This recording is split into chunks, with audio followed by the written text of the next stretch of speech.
Chapter 92. He didn't understand why he had lost control. He only knew that something in his heart had been ruthlessly torn apart. Now, he couldn't suppress that anger at all. It was mixed with things that he refused to admit. Desire, jealousy, and unwillingness. He had originally chased after the Bentley. When the car left, he vaguely saw the young, unfamiliar, yet inexplicably familiar face. In his shock, he drove over and happened to see Xianxia and Unforgettable leaving the hotel together.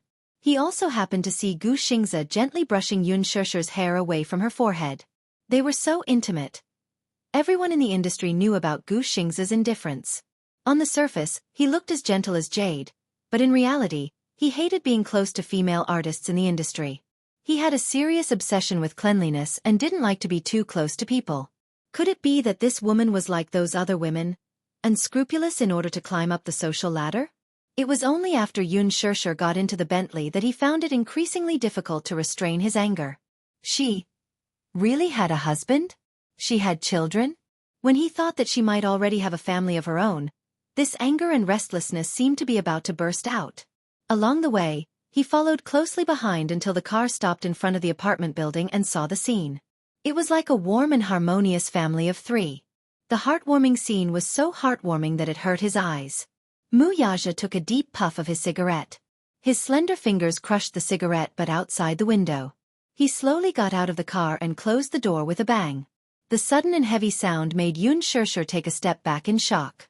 In an instant, too many distracting thoughts flashed through her mind. Only one firm thought emerged in her mind. She couldn't let this man take you away. Unforgettable was shocked and scared. She turned around and handed Yu over to Li Hanlin. She raised her head and handed the keys to Yu.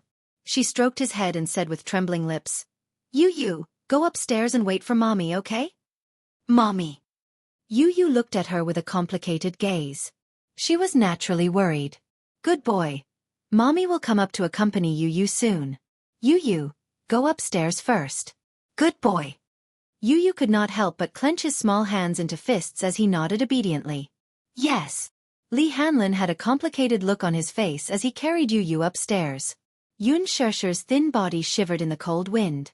She turned around with a pale face and met the man's cold eyes. Wuxia looked at her coldly. His eyes were probing and cold. They were as sharp as a sword. He stared at her as if he wanted to see through her frail body. Unforgettable felt uncomfortable under his gaze. It was as if he was going to pierce through her body. What do you mean by this? Are you following me? She questioned him, but he remained silent. He only raised his feet and moved closer to her. The aura on his body was too strong. As he approached, it was as if there were countless invisible sharp auras spreading out endlessly, surrounding her body. The man stood in front of her arrogantly. His intimidating height made her seem so weak. She was so weak that she was like a porcelain doll. It was as if he could crush her with a light pinch. What are you doing? She widened her eyes warily. Chapter 93. Before she could defend herself, the man took a big step forward and forced her to the corner of the wall. His tall figure came over and trapped her in the corner. There was no way to escape and no way to retreat.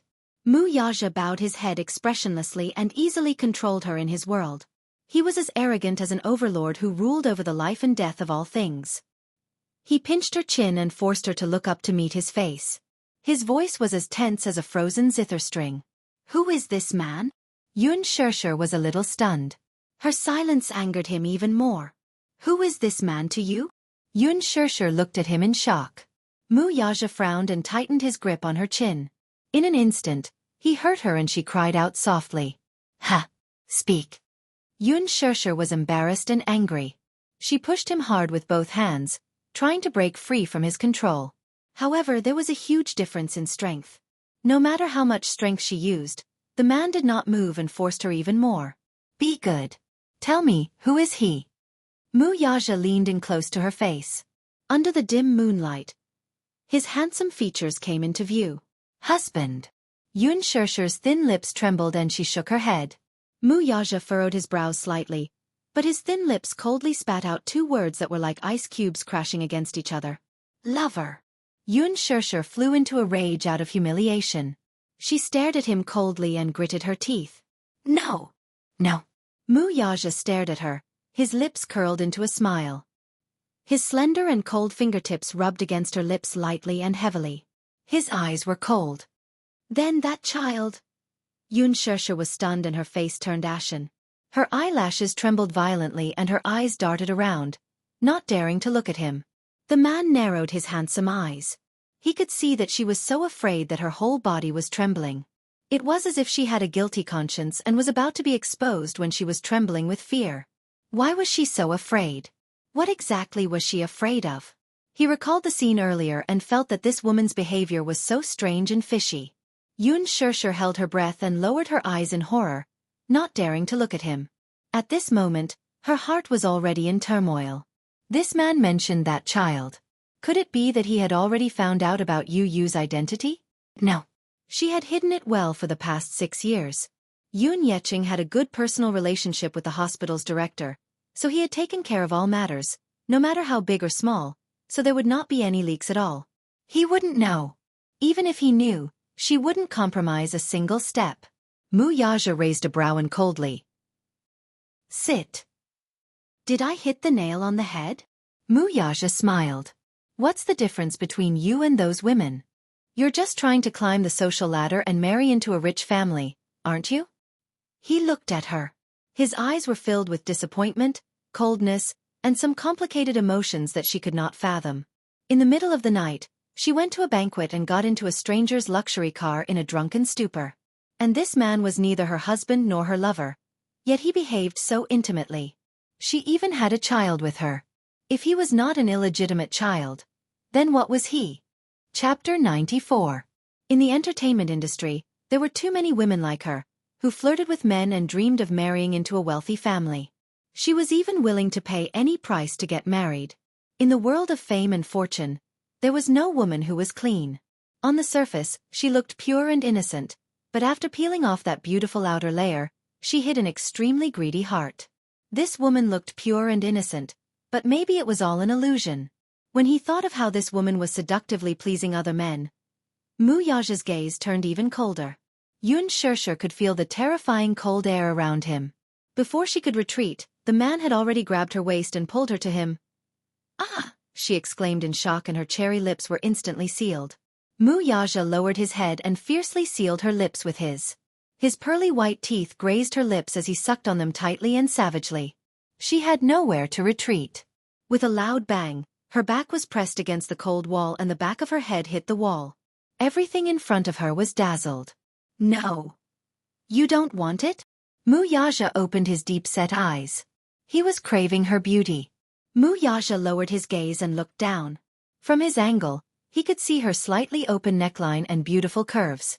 The scene in front of him made his heart beat faster. He wanted her. He wanted this woman as if he was possessed. That was the most honest thought in his body. He wanted more, but she pushed him away forcefully. No, don't touch me. Just as he was about to say something, he suddenly heard the sound of the window opening upstairs. Immediately after, a basin of cold water poured down and drenched him. The cold water seeped into his collar and slid down his back. The night wind blew, and it was chilling. Mu Yaja was stunned. Xianxia gasped. The angle of the basin of water was very precise. Not a single drop splashed on her body. She looked at Mu Yaja anxiously, only to see that his face was as dark as a stormy cloud. He raised his head abruptly and saw the little one leaning against the window on the 3rd floor, looking down at him condescendingly. The night was dark and it was hard to see the boy's facial features clearly. However, his exquisite silhouette could be seen clearly under the moonlight. He propped up his little head with a devilish smile in the corner of his eyes.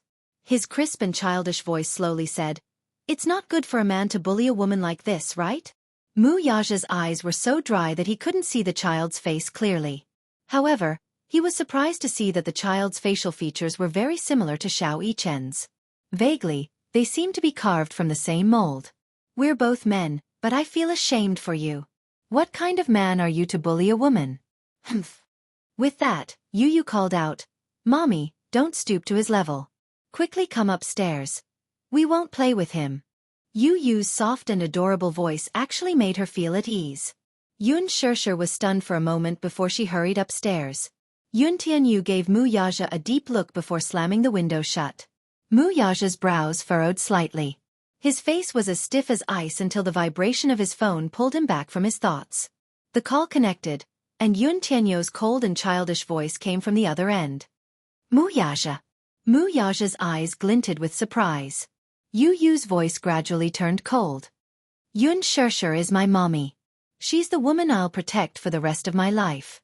I won't allow you to let her suffer even the slightest grievance, much less make her sad. Yu Yu paused for a moment before his voice suddenly turned gloomy. His childish voice seemed to have been frozen in ice as he said, "Who do you think you are? What right do you have to bully my mommy and make her sad? If I see you let my mommy suffer even the slightest bit of grievance, I won't let you off." Yun Tianyu paused for a moment. His eyes softened for a moment before they were filled with complicated emotions. Mu Yaja, I'm giving you one last chance. Family, or enemies. You can choose one. With that, he hung up the phone. Yun Tianyu's eyes drooped. Deep down, he yearned for his father's protection and love. The scene that he saw today was still replaying in his mind. Compared to a strong man, he wanted to have a harbor that could shelter him from the wind and rain. How wonderful would it be to return home and be warm? Even if he was his biological father, he would not allow his mommy to suffer even the slightest bit of grievance. Chapter 95. Even if he was his biological father, he would not allow his mommy to suffer the slightest grievance. Even if he did not want to acknowledge or meet him in this lifetime. Mu Yaja was stunned. For a moment, he could not regain his senses. Yun Tianyu's few words had clearly stated his stand. His words sounded simple, but there was a hidden meaning behind them. Mu Yaja was shocked. He was shocked that this child already had extraordinary courage and maturity at such a young age. He was not like a child his age. He was very protective. In front of Yun Shirshir, he pretended to be an obedient and innocent child. On the other hand, he was like an incomparably powerful god, protecting Yun Shirshir in his palm and not allowing anyone to bully or belittle her. What was even more shocking was, what did his last sentence mean? Family or enemy? Family? Family? For a moment, there were too many strange and confusing thoughts in his mind. This woman had a son who was about 5 or 6 years old, but he was extremely intelligent. Be it his voice, temperament, height, back, or even his facial features, they were the same as Xiao Yichen's. Xiao Yichen was his son, and he was also the child that this woman gave birth to for the Mu family. It was said that a son resembled his mother while a daughter resembled her father. However, Xiao Yichen's face was carved from the same mold as his. This Yun Tianyu was also 6 years old. Mu Yaja was a little shocked. It was not that he did not investigate this woman's background, but there was very little information. In fact, there was no mention of this woman's son. Was this son her flesh and blood? If so, who was his father? Recalling Yun Tianyu's warning to him over the phone earlier, which was, choose between family or enemy, he was greatly shocked. Mu Yaja was suddenly stunned. He suddenly recalled that this woman's pregnancy test report came out that she was pregnant with twins. For a moment, an unbelievable suspicion faintly surfaced in his mind. In the apartment, Yun Shirshir sat in front of the table uneasily, her shoulders trembling. Fear. She regarded this man as her nightmare. She dared not imagine how cruelly he would take the child away from her if he were to find out about Yun Tianyu's identity. No. Yu Yu was all she could rely on. Li Hanlin sat at the side and looked at her quietly. His eyes were filled with pity. Although Yun Shirshir was already 24 years old, her beautiful appearance was still young and beautiful, so much so that Li Hanlin couldn't take his eyes off her. The heavens really cared for this girl and were never stingy. Li Hanlin was staring at her. Behind him, Yun Tianyu sized him up coldly and cleared his throat. Ahem. Li Hanlin quickly regained his senses and saw Yun Tianyu place the freshly boiled osmanthus and date-brown sugar water in front of Yun Shirshir. Yun Tianyu cast a sidelong glance at him in disdain, as if saying, "Try and hit on my mommy." Li Hanlin immediately pretended to beg for mercy and mouthed, "Director Yun, please don't misunderstand." How would he dare to have designs on Yun Shirshir? Not to mention the fact that she might not like him, with Yun Tianyu, this protective angel, in the middle, how would he have a chance? Mommy, drink this bowl of brown sugar water and rest early. Yu Yu turned his face, and his eyes regained their tenderness. No matter how cold he was to others, he was always so gentle and considerate in front of his mommy. Knowing that she was not feeling well these few days, he prepared the osmanthus brown sugar water in advance to replenish her blood and energy. Chapter 96. Xianxia glanced at the brown sugar water and was touched. Yu is such a good boy. After drinking the brown sugar water, Xianxia went to bed early. Her heart was in a mess now. She was worried and afraid, but she had nowhere to vent. She had once longed to be kept well, properly placed, and carefully preserved in this life, so that she would not be frightened, suffer, and have no one to rely on. However, that person did not appear even after waiting for 24 years. Yu covered her with a blanket, turned off the lights, and planted a kiss on her forehead. Looking down at the weakness in her eyes, Yu's heart seemed to collapse. Mommy, don't be afraid. No matter what, you just have to remember that Yu will always be by your side, protecting you and giving you support, okay? Don't let your imagination run wild. Xianxia was shocked to hear this. She stared at him fixedly, and unknowingly, tears welled up in her eyes. Yu, will you really be by Mommy's side forever and never leave me? Of course. Yu lay on the bed and suddenly smiled. Mommy, don't think too much. Yu will always be by your side. Xianxia nodded heavily and closed her eyes. Yu closed the door and walked into the study room. He saw Li Hanlin staring at him incredulously as if he had seen a ghost. He said unhappily, Agent Li, what's with that look? Li Hanlin coughed dryly and retracted his gaze awkwardly. Director Yun, I don't think you and your mommy are mother and son. Then what do we look like? Yun Tianyu raised a brow and asked with interest. Li Hanlin solemnly answered, Father and daughter. His brows twitched. Li Hanlin put his palms together and twisted his body. He looked up at the sky and lamented, I'm so envious. I also want to have a son as smart, obedient, and warm as you, President Yun. Yun Tianyu coughed and mercilessly pointed out, I'm afraid you won't have such a chance, Agent Li. Why? Li Hanlin asked sadly.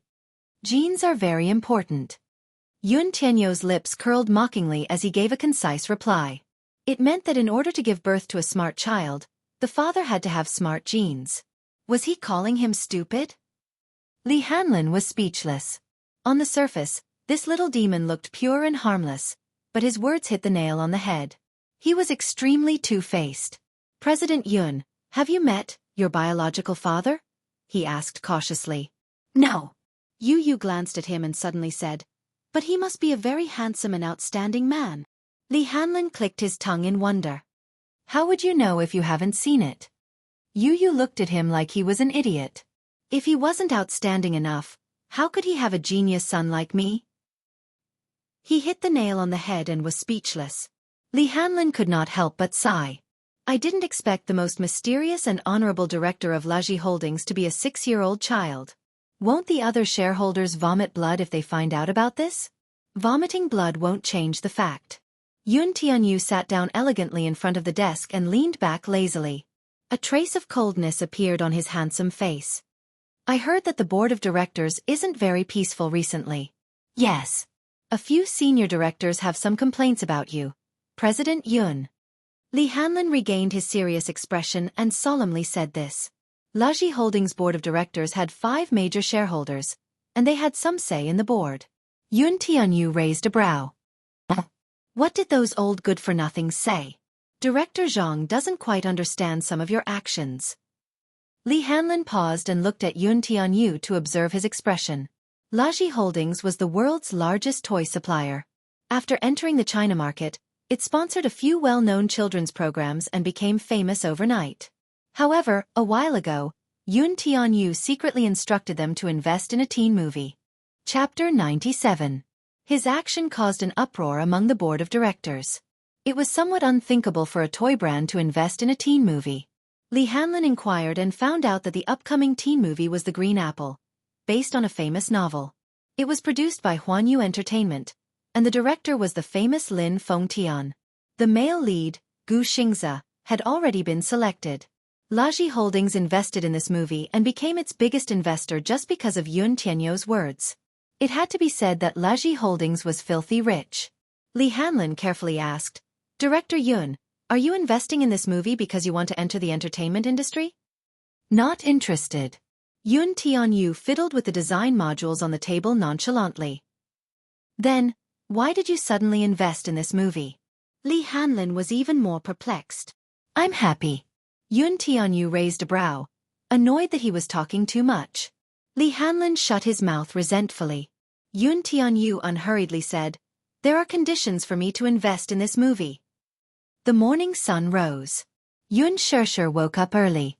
Today was a holiday, and the school was closed, so Yu was still sleeping in.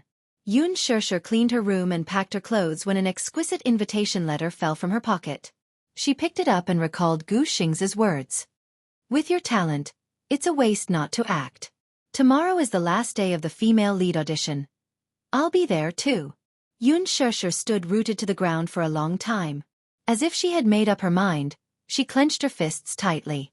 Before leaving the house, she specially changed into a clean white dress, a snow-white blouse, and a navy blue pleated skirt. She looked pure and elegant. She had read the script of the novel over and over again. She had already chosen the part of the audition in her heart. Following the feeling that Yin Xiaochuan gave her in the novel, she specially took out the brand of cosmetics she had bought before and put on a fresh and light makeup in a few minutes. Yun Shishir looked at herself in the mirror. Her face was like a lotus flower, and her face was like a peach blossom. Her pair of bright and beautiful eyes were shining brightly. She had the most obvious vitality and cuteness of a pure and innocent girl. Long and dense eyelashes, pink and translucent lips, any man could not help but want to kiss her. The corners of her lips curled up slightly. With just a slight smile, her entire face seemed to come alive. It was as if because of this sweet and beautiful smile, the sky outside the window seemed exceptionally clear and beautiful. Yun Shishir composed herself and went out. When she rushed to Huanyu Tower, she followed the door and found the audition venue in the music building. However, she was stopped by the person in charge of the audition at the door. When the person in charge saw her at first, he could not help but be stunned. It had been 2 days since the audition, but the girl in front of him was the most outstanding one he had ever seen. Seeing that she was about to go in, he quickly stopped her and asked her for the audition letter. She flipped through her bag and was surprised to find that the invitation letter she had put in her bag before she left was gone. Yun Shishir frowned and said, I left the invitation letter at home. You left such an important thing at home? The person in charge clearly did not believe her and was certain that she was lying. Are you making up an excuse? A few people said that today. You don't actually have an audition letter, right? Yun Shishir smiled, but she was neither anxious nor frustrated. I do. Gu Xingza gave me the audition letter. Chapter 98. That person was even more amused when he heard that. Ha! You're just an unknown college student. Who do you think Superstar Gu is? Don't try to climb up the social ladder. He's in the audition room. You can ask him. The stalemate at the door was suddenly interrupted by a sudden voice. What's the matter? Why are there so many people at the door? Gu Xingza had just walked out of the audition room when he vaguely heard a strange commotion downstairs. He hurried over, only to see such a scene.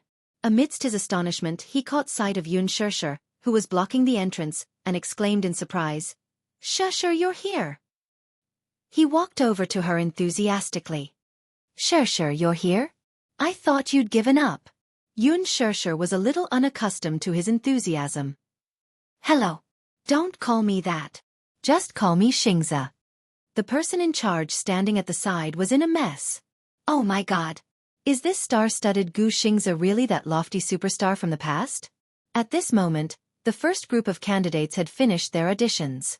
A group of gorgeously dressed girls walked out of the classroom. Among them was Yun Na, who had finally gotten the audition opportunity by hook or by crook. Her face, however, was a little strange. A few days ago, Li Dongqiang came looking for her as promised. Li Qin and Yun Yecheng were not at home. Yun Na had locked the door, but the man broke it open and barged in. The moment he entered the room, he grabbed her hair and pulled her into the bedroom. Then, he slapped her so hard that she fell onto the bed. B*TCH. You think you're paying me back? Are you ignoring my words? Yun Na was so frightened that she cried. Brother Chong, I don't have money. I really don't have money. No money? You're still in the business if you don't have money? The principal is 200,000 yuan and the interest is 500,000 yuan. Not a cent less. He could not take it anymore and slapped her a few more times to vent his anger. Yun Na covered her swollen face and cried out in grievance. Didn't I get my sister there? She served you for a night. No matter what, she's worth 500,000 yuan. It was better not to mention this matter. Once it was mentioned, Li Dongqiang exploded. You still have the nerve to bring this up. I haven't settled the score with you yet. Yun Na, you're playing with me, aren't you? Brother Chong, explain it clearly. Why can't I understand? Yun Na cried and begged for mercy. Li Dongqiang was flustered and exasperated as he strangled her neck. His eyes were red as he stared at her and fiercely said, All right, I'll let you know how you died. It turned out that the person who had invited Li Dongqiang away that day was someone from Dishing Financial Group. Dishing Financial Group was the wealthiest family in the capital, backed by the powerful Mu family. Several bodyguards took him to an underground parking lot where there were few people and taught him a lesson. Li Dongqiang was the local tyrant of the East Street that could not be underestimated. To be able to reach his position, he could be considered a person who had experienced a lot of bloodshed. Therefore, he had a certain level of martial arts. He had even fought in the black market before. However, these bodyguards were legitimate special forces mercenaries who had retired from the war. They were real soldiers who licked the blood on the tip of their swords. One of them could take down 5 Li Dongqiangs. Li Dongqiang was almost beaten to a pulp. Fortunately, he was a tactful person. He knew that he had offended some big shot. He kowtowed and begged for mercy, and only then did he manage to preserve his manhood and not be crippled. When the bodyguards threw him out of the hotel, they clearly told him that he had touched a woman he should not have. Chapter 99. Was the woman he shouldn't touch referring to Yun Shirshir? After thinking about it, other than Yun Shirshir, he hadn't touched any other woman during this period of time. Li Dongqiang flew into a rage out of humiliation. Yun Na owed him $500,000, including interest. She couldn't pay him back, so she begged for mercy pitifully. Li Dongqiang also thought it was fun. He asked her to find him a pure and innocent woman to repay the debt. He even promised to get her an invitation to the audition. Yun Na then said that she had an elder sister who was extremely beautiful and pure. Hence, Yun Na used some tricks to trick Yun Shirshir into coming over. Yun Na wasn't lying. This Yun Shirshir, aside from her illegitimate son of unknown origin, was truly an otherworldly beauty. Who would have thought that this woman wasn't simple? She had a financial backer, and it was the powerful Mu family in the capital. If anyone offended the Mu family, it was equivalent to offending all the wealthy families in the capital. Li Dongqiang suffered a double loss. How was he going to survive in the East Street area in the future? The more he thought about it, the angrier he became. In a fit of rage, Li Dongqiang threatened to rape Yun Na. However, when he thought about how this woman still owed him money, he endured it. He didn't expect that Yun Na would be penniless when he came to collect his debt. Li Dongqiang was thoroughly enraged. You cheap woman. I was having fun in the East Street area, but you ruined it all. I even used my connections to get you that invitation, but you're so shameless. The more Li Dongqiang thought about it, the angrier he became. Now that he had lost both her and his money, the loss outweighed the gain. He, who had lost his mind, immediately beat her up on the small wooden bed in the bedroom and ruthlessly did her. Yun Na was embarrassed and angry.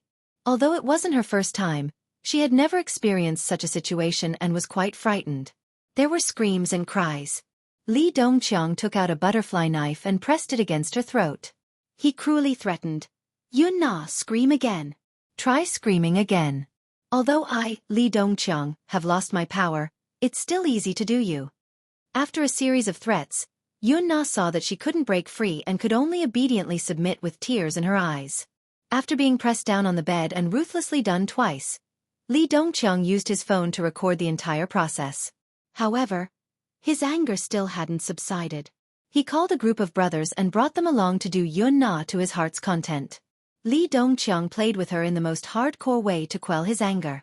She had intended to use the moves on Yun Shirshir, but instead, she used them on Yun Na. That was it? Yun Na's worth 500,000 yuan? She couldn't be compared to Yun Shirshir. In Li Dongqiang, Yun Na, Yun, and Yun, Yun's ts. In total, Yun Na's clothes were stripped off in 3 hours. Not only was her hair disheveled and her face dirty, she was also forced to pose in several unsightly positions and take many shameful photos. The brothers had a good time. Before leaving, Li Dongqiang took out the phone that recorded those unsightly scenes and coldly threatened, 500,000 yuan. Return it to me with interest when the time comes. If you don't return it, I'll perish together with you. Yun Na was so frightened that her face turned pale. She repeatedly begged for mercy. Li Dongqiang paid no attention to him and swaggered off, leaving behind a mess. Yun Na was mentally and physically exhausted. She collapsed and fainted. When Yun Yeqing returned home, he saw the mess in front of him. When he entered the house, he saw Yun Na naked. Without thinking, he knew what had happened. Flustered and exasperated, he splashed her awake with a bucket of cold water. Chapter 100. Yun Na was ashamed and resentful. She begged for mercy, but her father was not appeased. He even threatened to sever all ties with her. That night, Yun Na kept washing her dirty body while cursing Yun Shishir 1,000 times in her heart. Her face was slapped by Li Dongqiang a few times and was swollen for a few days. On the day of the audition, even a thick layer of foundation could not cover her swollen face. Her originally delicate and pretty face was especially swollen, and her pale complexion was especially unsightly. Without a doubt, how could she pass the audition in such a state? Before the audition started, the director told her to get lost. With her current state, she would only be wasting her spot. Yun Na also saw Yun Shishir at a glance. She was shocked.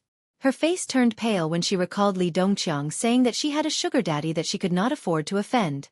This woman actually hooked up with a sugar daddy? How could it be? She was just a commoner in dire straits with Yun Tianyu as a burden. Why would a sugar daddy fancy her? Why was she here? Could it be that Yun Shishir found out about her framing her that day? Yun Na panicked, but when she realized that Yun Shishir did not even look at her, she calmed down. She looked left and right and did not make a sound. Crack! The door to the audition hall opened with the sound of the door opening. The second batch of auditions had ended. Some of the ladies who came out had smiles on their faces, while others looked disappointed. It seemed that some were happy while others were sad. The competition in a talent show was so cruel. The person in charge of the audition walked to the door, clapped his hands loudly, and commanded with a loudspeaker. The third group is ready to enter. Gu Xingzi gently patted Yun Shishir's shoulder. Go on in, Shishir. You can do it. You are the Yin Xiaochuan in my heart. Yun Shishir nodded slightly at his words. The crowd gradually dispersed. Yun Na watched Yun Shishir enter the audition hall. So, she was here for the audition? Who gave her this opportunity? She turned and looked at Gu Xingzi. She looked at Yun Shishir's gentle gaze. Could it be him? Oh God, Gu Xingzi, who had debuted for 10 years, was the perfect idol in Yun Na's heart. He actually looked at Yun Shishir with such warm eyes. A broken shoe? It was too unfair. Yun Na stared at Gu Xingzi and Yun Shishir as they entered the selection venue side by side. Her heart was filled with jealousy and grievance, and her eyes were red. The interview hall was a dance studio surrounded by mirrors. A piano was placed quietly at one side, and the 8 examiners sat in rows on the rostrum.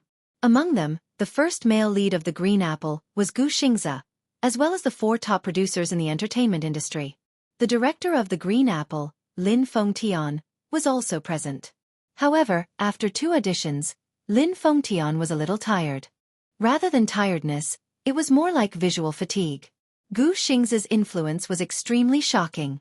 Since the start of the audition, thousands of people had signed up for the audition. After a few rounds of screening, there were a few hundred who were good-looking. However, after a few interviews, none of them were to his liking. In the original novel, the female lead, Yin Xiaochuan, had thick black hair that reached her waist. On her small face, there was a pair of eyes that were as innocent as the romantic starry sky with many little stars hidden within. Her skin was fair, without any makeup, and looked so delicate that it could be broken by the wind. Her gentle and beautiful eyes were like a fairy that had fallen into the mortal world, fresh and cute. Chapter 101. But after these few auditions, what kind of people were they? Big wavy curls, heavy makeup, thick eyelashes like a stiff brush, and a thick layer of highlights on the bridge of their noses that could blind people. They were either internet celebrities who had plastic surgery or has-been models in the entertainment industry. They didn't have the looks, and they didn't have the temperament. High heels, powdered faces, and suspender dresses. What were these? Did they come from a nightclub? Other than that, the 2 auditions today could be summarized in 6 words: a whole morning of crying scenes. It seemed that these people all knew that crying scenes were the most demanding of acting skills. Therefore, after a whole morning, the people who came in for the audition all chose the most classic crying scenes in the script. Crying, crying. Although crying scenes were the most demanding of acting skills, no matter how good the plot was, if it was repeated over and over again, it would be boring. These girls cried until Lin Fengtian's head was spinning and he didn't have the mood to act. Lin Fengtian propped up his chin in boredom. The black pencil in his hand spun quickly. He couldn't help but think of the little elf he met at the school gate that day. That girl was the real Xianxia in his heart. That girl didn't need to act. She just had to stand there and she looked like a character who walked out of a book. It was all his fault for being muddle-headed. Sigh. The little assistant glanced at the director coldly from the side. He thought that Director Lin was about to get lovesick. Lin Fengtian was frowning bitterly when Xianxia pushed open the door and walked in. She was wearing a clean long dress. Her pure and beautiful face seemed to be covered with a thin layer of foundation. Her whole person was lovely and moving. She had a quiet temperament, a gentle smile, and a radiant look in her eyes. It was as if she had walked out of a book. Xianxia. The examiners were all stunned. When the little assistant saw her, his eyes were wide open. Director Lin. It's her. Under everyone's amazed gazes, Xianxia seemed to be a little reserved. Her steps were small and light, and her jet-black waist-length hair covered her entire back, rippling gently with the breeze blowing in from outside the window. She walked to the front of the interview table and raised her head. Her snow-white face was pink, and it was unknown whether she was nervous or not. In her eyes, there was the hesitation and anticipation of stepping onto the stage for the first time as a student. It was as if she was performing for the first time in her life in front of tens of thousands of people in a school auditorium. She looked around nervously and finally saw Gu Xinghe on the rostrum. It was as if a rock had been lifted from her heart. She closed her eyes and took a deep breath. Then she slowly said, "Hello. Hello everyone. I'm Xianxia from Grade 2 Class 1. I'm very honored to be able to step onto this stage. Next. Halfway through her sentence, she was at a loss for words, like a child who had forgotten her lines on stage for the first time. She looked uneasily at Gu Xinghe. A producer at the side was so shocked that his eyes widened. He thought that the girl was so nervous that she made up her lines. Just as he was about to stop her, Lin Fengtian pressed on his shoulder and he immediately kept quiet. When Lin Fengtian looked at Xianxia again, his eyes were filled with amazement and praise. Chapter 102. The other producers were only in charge of the audition, but Lin Fengtian was the director of this movie. He was already familiar with the script. This girl did not get nervous and misread her lines. Instead, she proved it with her acting skills. This girl was extremely smart. She seemed to have guessed that most of the contestants in the audition would choose the crying scene. All the examiners were already bored. She abandoned the emotional scenes and chose the most beautiful scene in the script. In the script, Xianxia had been practicing piano with Dongyu in the music classroom since she was young. Piano was the most simple bond between siblings. They were attracted to each other through music, obsessed and falling for each other. Xianxia liked to stick to Dongyu since she was young.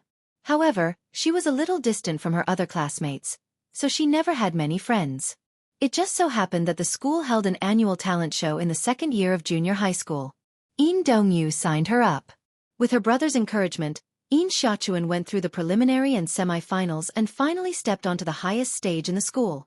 Xianxia, who was on the stage for the first time, was young and nervous. Dongyu sat in the first row and encouraged her with all his might. That was the plot, and it was also the most romantic scene in the novel. This girl was quite interesting. Lin Fengtian's eyes lit up. This girl's every frown and smile was so infectious. In front of him, it was as if he was no longer at the audition venue. At this moment, it was as if he was in a huge auditorium.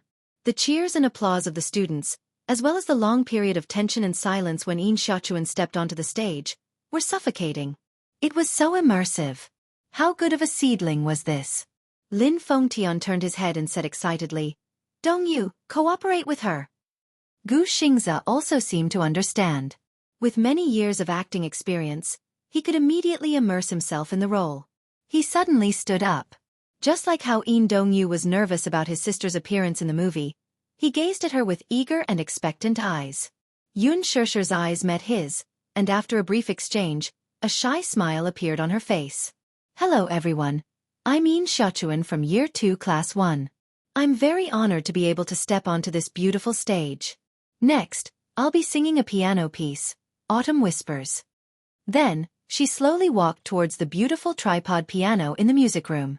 She slowly walked past the piano, and the moment her fingertips touched the keys, she pressed a few wrong notes. However, she once again gently stroked the piano keys, as if her nervous soul had finally been released. Her posture was so graceful that she was like a musical fairy. Lin Fengtian suppressed the excitement in his heart. Could it be that this girl could play the piano? Or was the scene going to end here? Just as he was looking forward to it, Yun Shishir's 10 fingers stroked the piano keys, and a romantic piano song, Autumn Whisper, flowed from her fingertips like flowing clouds and flowing water. Smooth and graceful. This piano piece was extremely difficult to play. Not to mention the others, even Gu Xingze was captivated by this nightingale-like melody. In the drama, Yin Xiaochuan won first place in the talent show with this song, Autumn Whisper. The girl in front of him, sitting by the piano, was as beautiful as an angel who had fallen into the mortal world. After she finished playing a song, she smiled confidently, stood up from the piano stool, and walked to the front of the stage. She calmly accepted the endless applause from the teachers and students of the school. Good. Great. Wonderful.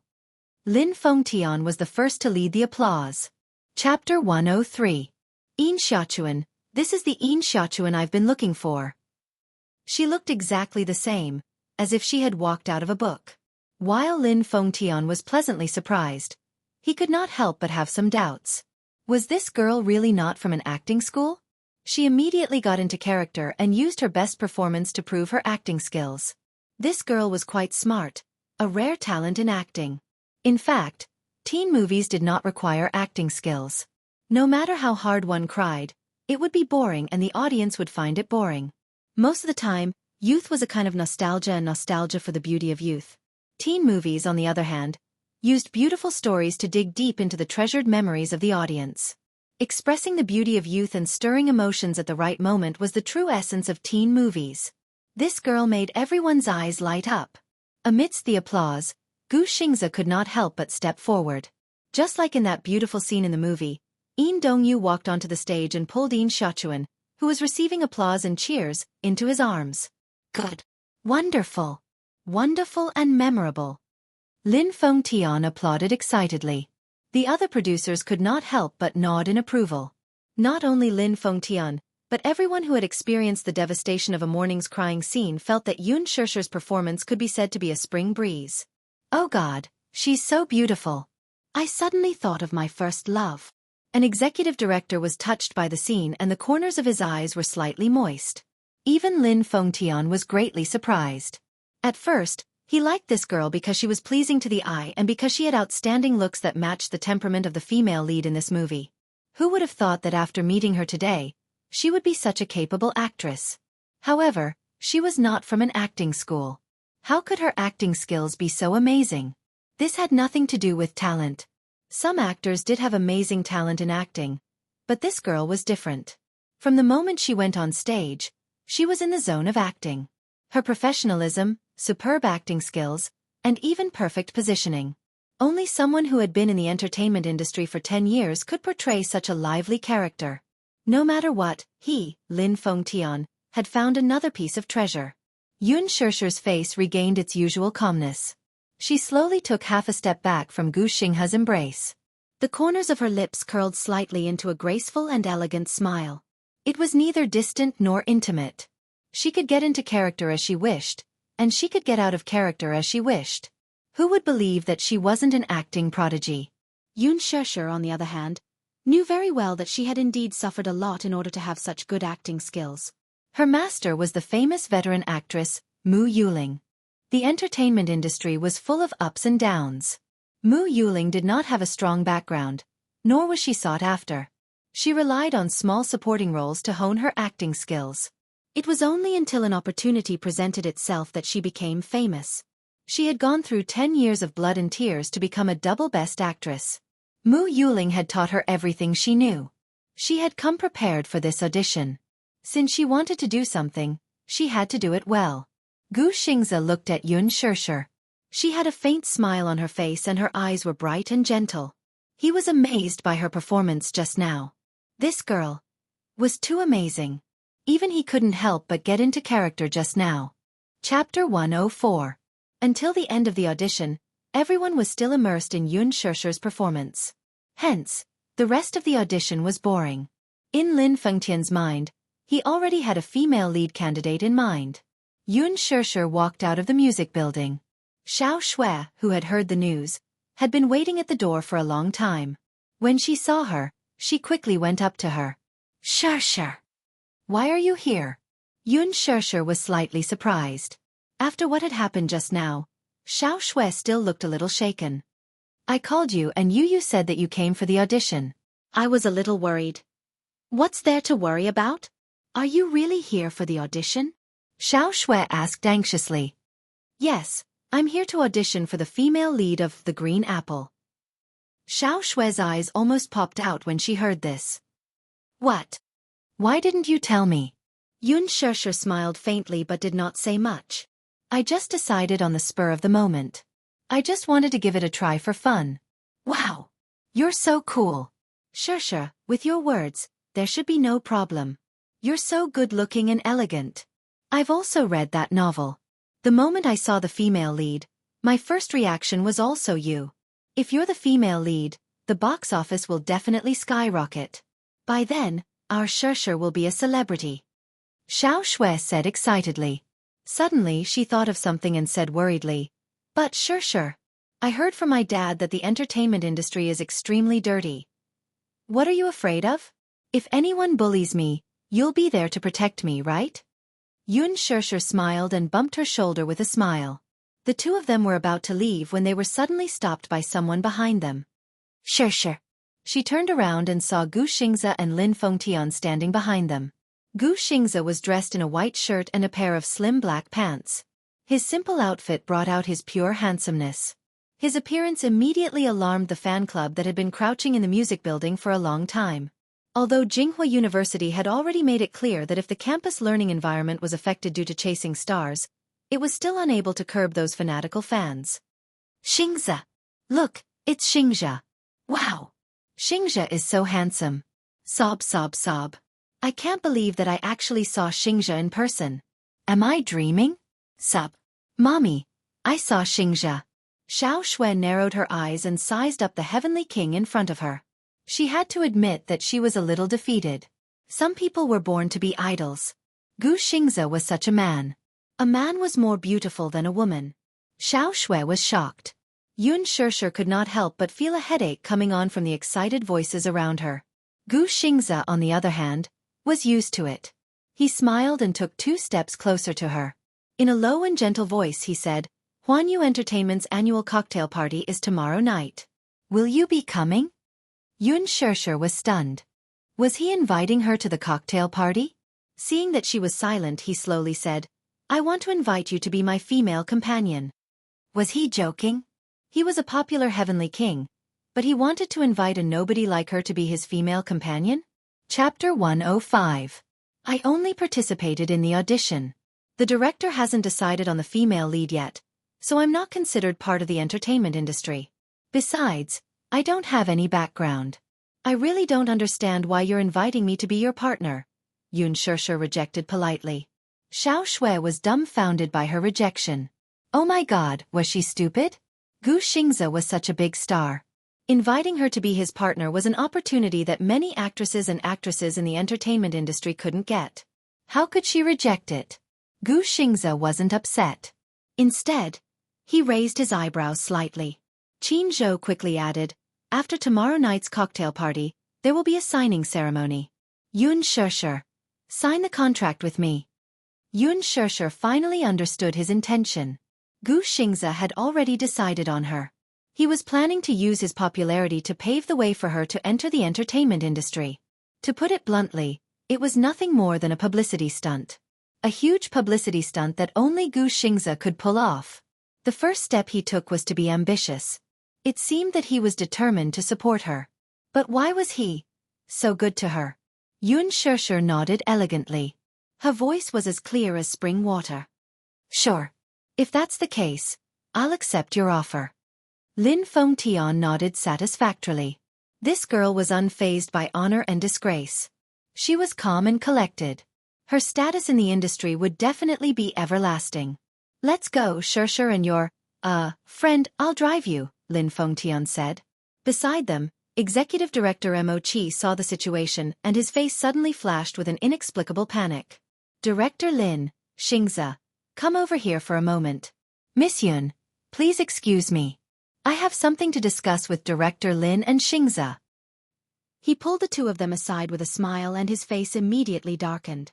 Director Lin, it's not that I have a problem with it, but you've decided on the female lead just like that? Isn't it inappropriate? Gu Xingze smiled but didn't say anything. When Lin Fengtian made the decision to cast Xianxia, the film crew was naturally anxious. The executive directors had all received a lot of benefits. Many popular starlets in this movie had extended an olive branch, but Lin Fengtian did not accept it. All the benefits were given to the other people in charge of the production team. Now that an unknown newcomer had been chosen, there were naturally people who were anxious. Lin Fengtian looked dissatisfied. What? Why wasn't it suitable? You've seen Xianxia's performance with your own eyes. She's a rare genius. Xianxia. They were already calling each other so intimately. Could there be something going on between the two of them? That couldn't be. In his impression, Lin Fengtian was a film addict who was dedicated to making excellent movies. He was different from other directors who were lustful. He had never slept with a woman before. She's still a newcomer. She has no name, no background, and no affinity with the audience. What will the investors of this movie think after you've made the decision? Mo Qi advised earnestly. So what if she's a newcomer? Look at her performance. Whether it's her acting or her appearance, she's so similar to Yin Xiaochuan in the original novel. How can I not be moved by such a person standing in front of me? Lin Fengtian was full of praise. But didn't the investors intend to promote another female artist? Ahem. It's that one, Yan Bingqing. Chapter 106. Yan Bingqing? That carpet star? She's just a pretty face. She's either a white lotus or a naive sweet girl. What good works did he produce throughout the year? Other than acting coquettishly on the red carpet at the film festival, she has nothing but a pretty face and acting talent. Yan Bingqing was an A-list actress who relied on scandals to rise to the top. She was at the height of her fame and popularity. She had a lot of tricks up her sleeves and had some background. She had a few investors behind her and was not someone to be trifled with. 10 years ago, the 16-year-old Yan Bingqing acted in a supporting role in a Qing dynasty drama. Although it was a supporting role, she had a lot of screen time. Back then, this Qing dynasty drama was popular all over the country. The main cast members shot to fame and their value skyrocketed. She, on the other hand, was not as famous as the main cast and was gradually buried. Later, she hooked up with a mysterious investor. This investor found a public relations team for her and used scandals to hype her up, making her the queen of hot topics. However, Yan Bingqing was a complete flower vase with no acting skills. She had the background, the backing, and the resources. Until now, the only work that mentioned her was the maid in the Qing dynasty drama from 10 years ago. Last year, she acted in a palace drama and acted as the female lead. She acted as the romantic empress of a generation and turned into a white lotus. Lin Fengtian really didn't like her acting skills. Previously, Director Yan wanted to promote a little model with the surname Han. She was dressed in tacky rouge and her face was unrecognizable. Humph. What do those investors think my movie is? That they can be in it just because they want to? Mo Qi broke out in cold sweat but still shamelessly tried to persuade him. Not far away, Xiao Shui couldn't help but mutter, Xianxia, what are they talking about? Look at how angry Director Lin is. I don't know, Xianxia said as she caught a glimpse of a familiar figure not far away. She looked over and was inwardly shocked. He Lingxiang. He Lingxiang's name was known by everyone in the industry. He was famous not because of the number of popular works he had, but because of the notoriety of his debauched private life. It was rumored that his background was extremely tough, and this man was quite ruthless. There were also rumors that he had a very scary underworld background. Most of the small stars in the entertainment industry did not dare to offend such a person. The newcomers in the industry came one after another. Many female celebrities were willing to sacrifice their chastity in order to become famous. However, none of the female celebrities dared to climb onto He Lingxiang's bed. All of them avoided him. He Ling liked women, but he had a perverted taste in bed. He liked both men and women, and had played with many artists. As far as Xianxia knew, he had taken a few gangster bosses to gang rape a Miss World more than 90 years ago. However, the Miss World had gone crazy overnight and had contracted a terrible disease. In less than 2 years, she had died of depression. The limelight was suppressed by He Lingxiang. However, most people in the circle were influenced by his evil deeds. If the artist's management company wasn't tough enough, He Lingxiang would be able to play whoever he wanted. Why was he here? Could it be that he was using the audition as an excuse to pick a few young models to play with? He Lingxiang and another producer walked out of the bathroom while talking and laughing. From their proud faces, it seemed that they had gained a lot today. Chapter 107. One of the producers had a dispirited look on his face. After an entire morning of interviews, he seemed to be a little fatigued. Thus, when he saw such a beautiful girl, he naturally felt an itch in his heart. He recklessly sized up the calm girl in front of him and laughed. "Aya, this girl is quite pretty. What's your name?" He Lingxiang also looked at her. It was just that such a good-looking person with such a beautiful and moving face, but her temperament was cold and indifferent. He was already so close to her, but she still did not have the slightest reaction. It was as if she treated their existence as air. It was not an exaggeration to say that she did not see them. Xianxia turned to leave, completely ignoring them. The two of them couldn't help but feel a little annoyed. The producer said, "Hey," but when he saw that she was still indifferent and didn't even look at them, he was instantly angry. He reached out to grab her hand, but she evaded without a trace and turned to leave expressionlessly. She didn't want to have anything to do with He Lingxiang. This man's background was too scary. She didn't want to have anything to do with him. When He Lingxiang saw that, he exclaimed, "Whoa!" He stared at her back view with round eyes and mocked coldly. This girl has quite a character. Humph. She's probably here for the audition. She really doesn't know the rules. She has eyes but can't recognize a mitai. She doesn't know who is in front of her. She actually dares to act all high and mighty in front of director He. As he said that, the producer turned to look at He Lingxiang. "Am I right, director He?" He Lingxiang ignored him, but he was interested in the delicate girl in front of him. He went forward and grabbed her arm. "Classmate, I'm talking to you. Why are you ignoring me?" "That's right. Little classmate, don't refuse a toast only to be forced to drink a forfeit." The producer also glared at her from the side. She was a dog that bullied others because of her master's power. Sure. Ignore him. One look and you can tell that he's not a good person. Little did he know that this name caused He Lingxiang's eyes to brighten up a little. Sure. He frowned as he repeated the name a few times. Then, he grabbed Xianxia's wrist tightly. "This student, I think you have a good temperament and good looks. Why didn't you come to the audition? Who knows? Maybe you'll be chosen as the female lead." Xianxia faintly said, "Thank you for your kindness, Director He. It's just that I admit that my aptitude is mediocre, and I can't enter the eyes of the directors." "How could that be? I think you're pretty good. You're much better than those girls who were interviewed before. Even if you don't get chosen, it's not like you don't have a chance."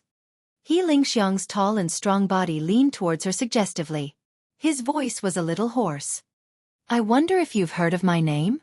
I'm also a director. As long as you're willing, I can let you be the female lead in my next movie." Xianxia was shocked.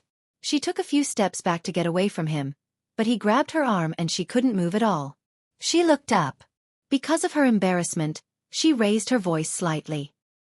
"Let go." "What?" "This classmate. I'm so fond of you. Are you trying to embarrass me? Xianxia's gaze was slightly cold. Seeing this, the smile on Xiao Shue's face faded. She walked towards Xiang angrily.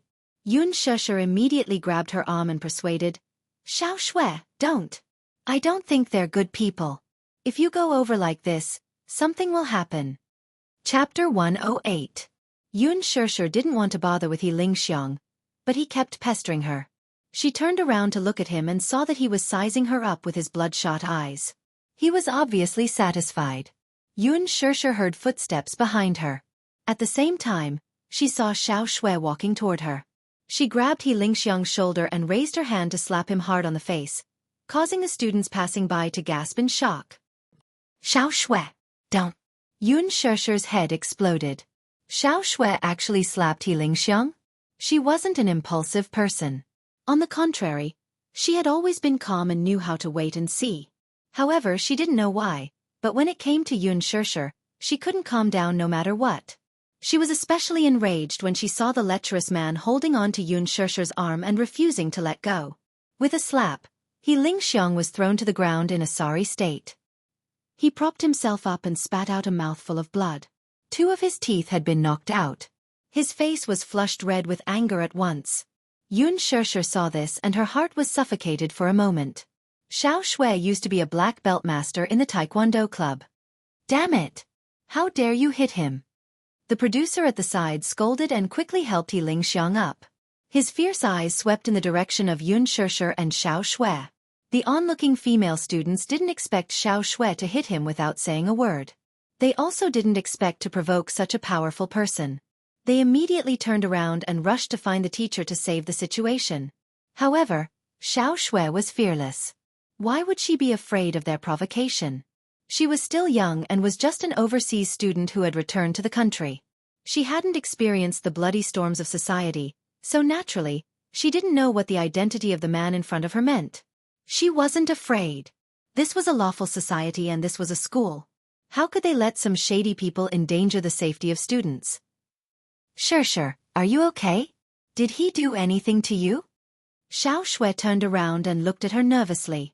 Let's go. Yunshusher didn't even think about it and didn't intend to stay any longer. She hooked her finger and Xiao Shui nodded knowingly. Just as she was about to take a step forward, the 2 men rudely blocked their way, their faces full of malice. Classmate, you want to run away after beating someone up? Who gave you the guts? What's your name?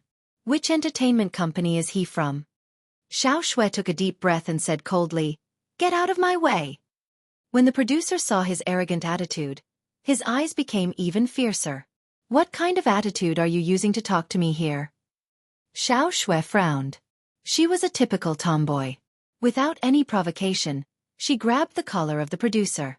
The 2 of them did not agree and started to push each other. Xiao Shui subconsciously protected Yunshusher.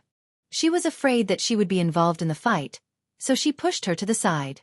However, she didn't expect that she would lose her balance after being pushed, so she felt dizzy and her body leaned back. Boom! He bumped into a human wall. His body was firmly supported by a strong arm. A wisp of unique masculine body fragrance brushed the tip of her nose. It was charming and elegant. Through the high-end shirt, she seemed to be able to feel the man's stalwart and heroic physique, as well as the strong beating of his heart. Chapter 109. Yunshusher couldn't help but frown in pain. She looked up and saw that in the chaos, the surroundings suddenly became quiet, as if time had stopped. She felt strange and looked in the direction of Xiang and Xiao Shui, only to see that the group of people had already frozen. The funniest one was Xiang. His hand that was holding Xiao Shui's collar gradually loosened. His face was full of shock. His pair of absent-minded eyes stared in the direction behind her, and fear slowly appeared in his eyes. His companion, who was standing beside him, also stared at the person behind her with an extremely strange expression, as if he had seen a ghost. She retracted her gaze in astonishment and raised her head, only to see a fair and clean hand quietly stretching out in front of her. Under the sunlight, the silver buttons on the sleeves of the suit reflected the dazzling light. This was a man's hand, but it was very well maintained. The fingertips were moist and flawless, and the joints were slender. Yunshusher raised her head, only to be met with a pair of deep, almond-shaped eyes. The handsome man in front of her stood tall and elegant. He looked very young, barely in his 20s, but he exuded a mature and experienced aura. His every movement could not hide the subduing aura of an emperor. This kind of aura was natural. At a glance, one could tell that he was a man who had experienced many bloody storms and was indifferent by nature. Rather than saying that he was indifferent, it was better to say that he was innately cold. Wherever he stood, this aura melted into the air and spread to every corner. Behind him was a group of tall men in suits and leather shoes. They bowed their heads and stood behind the man. It was like a group of stars worshipping a star. Wuxia. Xianxia's expression was a little stiff. Xianxia, who was beside her, was mesmerized. She saw the man lowered his head and quietly stood in front of her. His black suit made him look noble and extraordinary. His posture was casual and elegant. The sunlight engraved a gentle and evil shadow on the contours of his face. At this moment, from her angle, there was some backlight, so she couldn't see his face clearly. But even so, she caught a glimpse of his extraordinarily handsome facial features that were shockingly beautiful. They were exquisite like the work of the gods.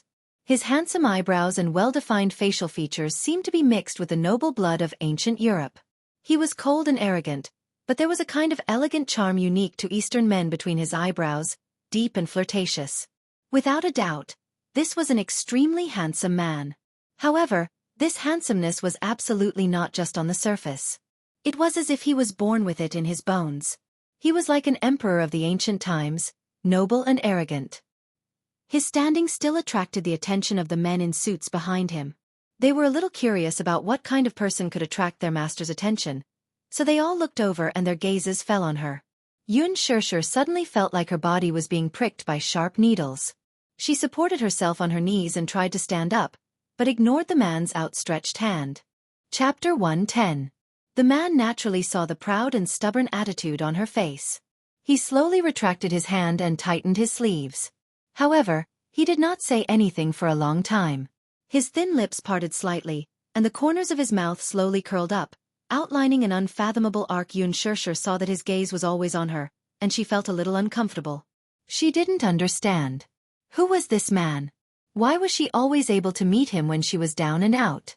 Xianxia didn't want to pay attention to him. She patted the dust off her body and turned to leave. However, a cold and deep voice came from behind her. "Stop." The man spoke very softly. His words were as precious as gold, but his voice was very pleasant. It was deep and full of magnetism. It was mellow like aged wine. One sip and it was easy to get drunk. She slightly paused and turned around to look at the man. Her eyebrows knitted even deeper. "Mister, what can I do for you? You're leaving just like that?" Wuxia found it funny. Other women couldn't wait to get close to him when they saw him, but she avoided him like he was the plague. Could it be that she was guilty? Wuxia's lips curved into a smile. This unfathomable smile made Xianxia feel a little dazzled. She said indifferently, "I'm not familiar with you, right?" Her tone was a little impatient and even very distant. Hearing this, the attendants behind her were stunned. They had never seen anyone who dared to speak so rudely in front of the young master. It had to be known that with the young master's noble status and background, even the government officials had to be courteous. Therefore, when they saw her being so rude, their faces immediately showed disgust. However, the man wasn't angry at her cold expression. He took a few steps closer to her, and the smile on his lips deepened. He whispered in her ear, "Not familiar? But we've slept together." Xianxia's face was tense for a moment. She smiled faintly, but her voice was cold. "Mr. Mu, so you're shameless?" Shameless? Is that shameless?" Wuxia smiled deeply. "Do you want to see something even more shameless?" She naturally didn't know the identity of the man in front of her, and Xiaoxuan naturally didn't care about the origin of the man, but it didn't mean that Lingxiang and the others didn't know. She was so close to him, so flirtatious, that everyone present was even more shocked. Especially Lingxiang's group, they more or less understood the status of men. Lingxiang had been in the circle for so many years and had seen countless people. He more or less had to be clear about the people and families at the peak of the world. After all, he couldn't simply offend them. Who exactly was this mysterious young man? They had never seen him before, and they didn't know what his identity was. However, There were some familiar faces in the crowd behind the man. Although they were now bowing their heads and following behind the man submissively, any one of them was a big shot in the underworld who would cause people to change their faces. For example, the middle-aged man standing at the back of the group was one of the top bosses in the capital. He was in charge of the businesses of several groups and supported several groups of forces. He was the current master of the capital's underworld, and his words were absolute. Chapter 111. In this day and age, there weren't many people who did business with clean hands. The reason why they were able to rise miraculously in the business world in the past 2 years was that they had some kind of unclear relationship with the underworld. It was said that a few of them had made a fortune by smuggling, and now they were doing very well. Among them, there was no lack of high-ranking officials and leaders from other provinces and even the government. Most of them had great power in Jianghu, but they were rarely seen. All of them held great power and were important. As for the few tall men standing in front of the crowd, after Xianxia recognized them, their faces couldn't help but turn pale. These people were from the Mu family. The Mu family was a famous and huge family. They were also the descendants of the largest family in the country and even in Asia. However, Xianxia did not know anything about his background. It wasn't that he didn't have enough information, but with his status, he didn't have the right to ask. This family could be said to be secretive in the underworld, never revealing their talents. He only heard that the Mu family had a big business and the forces under them were both from the underworld and the underworld. Years ago, the Mu family had established Dishing Financial Group through bleaching, and the industry chain under their name was entrenched in the global financial industry. The outside world called this low-key but prominent family business the Mu Empire. Whether it was in the country, Asia, North America, or some countries in Western Europe, the Mu family's power span across the board and was the revered leader.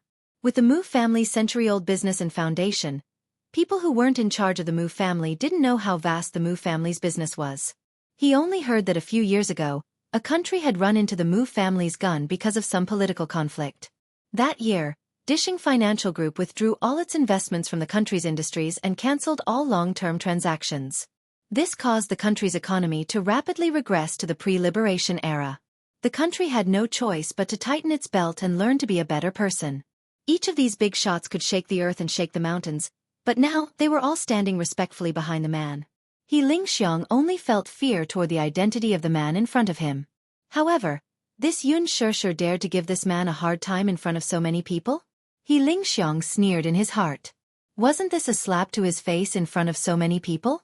She was afraid that her end would not be pretty. His heart was filled with pride. Sure enough, he saw a fierce-looking, cold-faced man in the crowd about to step forward and teach this girl who didn't know what was good for her. However, when he raised his head, he saw that his master had turned his face slightly. His expression was extremely cold, and that gaze contained a hidden warning. His heart trembled, and he immediately understood. He immediately retreated without batting an eyelid. They didn't understand the man's intentions.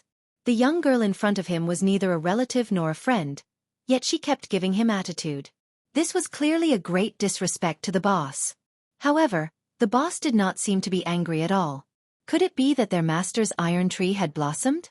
Boss, who had never been interested in women, was finally enlightened? One had to know that the boss was young and full of vigor. He was in the prime of his life, but he had always been cold and unfeeling. Chapter 112. There were rumors and slanders about him. Although he had a fiancée in name, they seemed to be in love with each other. Some people even speculated that there was something fishy about his sexual orientation. Otherwise, there was a problem in that area. However, these were all just people's guesses. There were also rumors that his fiancée was infertile. Mu Yichen's biological mother was someone else. Grandpa Mu had been anxious all these years. He was so anxious that his hair had turned white. Firstly, Grandpa Mu placed great importance on passing down the family line. There were 3 ways to be unfilial, and having no descendants was the worst. He was the only one left in the Mu family. It was time for him to start a family. However, Mu Yaja had not married yet. Mu Wanru's so-called fiancée had become a joke. Secondly, Grandpa Mu had heard a lot of rumors from the outside world, and he was annoyed by them. He had been busy looking for surrogate mothers for Mu Yichen all these years. From international socialites to the daughters of the upper class, he had paid attention to those who were well-matched in terms of social status. However, Grandpa Mu had seen many people, but he did not like many of them. He was even more strict than the emperors in ancient times. As they thought about this, they looked at each other and exchanged a few glances. They were well aware of each other's guesses. This time, it was Xianxia's turn to be dumbfounded. Who exactly was Xianxia? Xianxia could tell that this group of people was not simple. She recognized the mayor of Jing City standing in the crowd. She had seen him in the newspaper some time ago and had some impression of him. While she was trying to figure out the man's intention, a series of messy footsteps came from not far away. There were also a few men's disdainful curses and noises. It turned out that they were Xianxia's henchmen, the producer, who had called them over. They rushed over as soon as they received the call. They thought that someone was causing trouble. However, when Xianxia turned around and saw his henchmen, his face turned pale. He turned around and glared at the producer. The producer beside him heard the commotion and knew that his henchmen had rushed over. However, he frowned when he saw the situation. Xianxia looked in the direction of the voice. Judging from their rude and unreasonable gait, it was not hard to tell that they had some background and were clearly relying on Xianxia's influence. However, when she saw the lineup at the entrance, she could not help but be stunned. Ultimately, they were not as perceptive as Xianxia. With his qualifications, how could he come into contact with people of such status? Naturally, he did not recognize the big shots in this crowd. Director He, who are these people? Why are they crowding around the door? Xianxia turned around and waved at the men in suits. Hurry up and leave. Don't crowd around here. If you disturb the director's selection, you'll have to bear the consequences. As soon as he finished speaking, he saw that everyone's expressions were calm. Seeing that Xianxia was standing there in a daze, he couldn't help but go up and put his arm around his shoulder. The young man smiled and said, Director He, who are these people? Could it be that these brats have eyes but fail to recognize Mount Tai and are looking for trouble with you? He pointed at Xiao Shui. Xianxia's face turned even paler. He then pointed at the indifferent man standing beside Xianxia. His attitude became even more arrogant. Or is it this brat? Hiss. Chapter 113. Xianxia smiled bitterly and shook his head. His face was unsightly as he winked at him a few times. However, this person was not enlightened.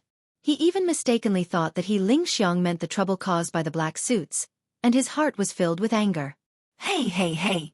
I told you not to crowd around here. Didn't you hear me? After he finished speaking, he took the lead and rushed over. Just as he was about to put his hand on the man's shoulder, he saw that the handsome man did not avoid him.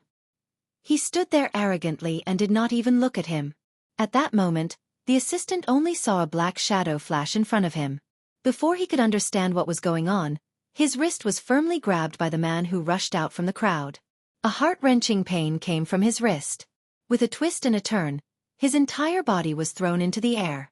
He was thrown a few meters away by a huge force and slammed heavily into the wall, causing it to crack. The assistant fell to the ground in a sorry state. He felt a surge in his chest and vomited a mouthful of blood. He immediately rolled his eyes and fainted. Xianxia was shocked. When Xiao Shui saw this, she could not help but be shocked. She took a step forward and wanted to bring Xianxia back to her side. However, at that moment, she saw a man who was not tall but had a shocking aura slowly walk out from the crowd. The man stood still and scanned the surroundings with his eyes that were as sharp as a blade. His voice was thick and dignified. What kind of trash are you? Do you think you have the right to act rashly in my territory? When these words came out, Xianxia and the rest were so shocked that they immediately knelt on the ground. Their bodies were trembling and they did not dare to make a sound. The one who spoke was Lin Xiaojing, the leader of the Qingyang gang, one of the most powerful men in the capital. Speaking of Lin Xiaojing, his position was not shallow. He could be considered the leader of the Qingyang gang in Beijing. Now, most of the organizations in Beijing were completely controlled by the Qingyang gang.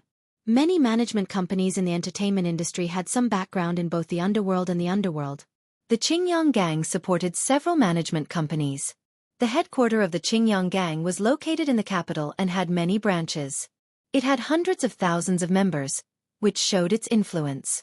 Lin Xiao was the head of such a gang, which meant that he was the highest leader of the gang. This area was nominally under his jurisdiction. Therefore, for someone to cause trouble in his territory, let alone in front of a big shot from the Mu family in the capital. This was an act of insubordination. He glanced at He Ling Xiangyuan, who was kneeling on the ground silently, and asked, "What's your name?" He Ling Xiang was shocked. He was terrified of Lin Feng's threat. Suddenly, he thought of something. He raised his head and carefully said, "Boss Lin. In fact, I am. Your voice is too soft. I can't hear you." Lin Xiaojing said impatiently. He Ling Xiang closed his eyes and mustered his courage to raise his voice. "My name is He Ling Xiang. May I ask? This is..." He smiled apologetically as he carefully looked at the tall man who was surrounded by the crowd. Respect immediately appeared on Lin Xiaojing's face as he said to He Ling Xiang, "Is Dishing Financial Group's chairman Mu someone of your status can inquire about?" He Ling Xiang, who had always been arrogant, could not help but be shocked. He said incoherently, "Forgive me for being presumptuous, but I didn't know how to appreciate favors. I actually didn't recognize that this is Dishing Financial Group's chairman Mu." Chapter 114. He was trembling with fear when he was suddenly interrupted by an abrupt voice. "What's the matter? Why are there so many people at the entrance?" Lin Fengtian had just walked out of the audition venue when he vaguely heard a strange commotion downstairs. He hurried over, only to see such a scene. While he was still in shock, he caught sight of the slender figure in the crowd and said with a curious expression, "Chairman Mu. What brings you here today?"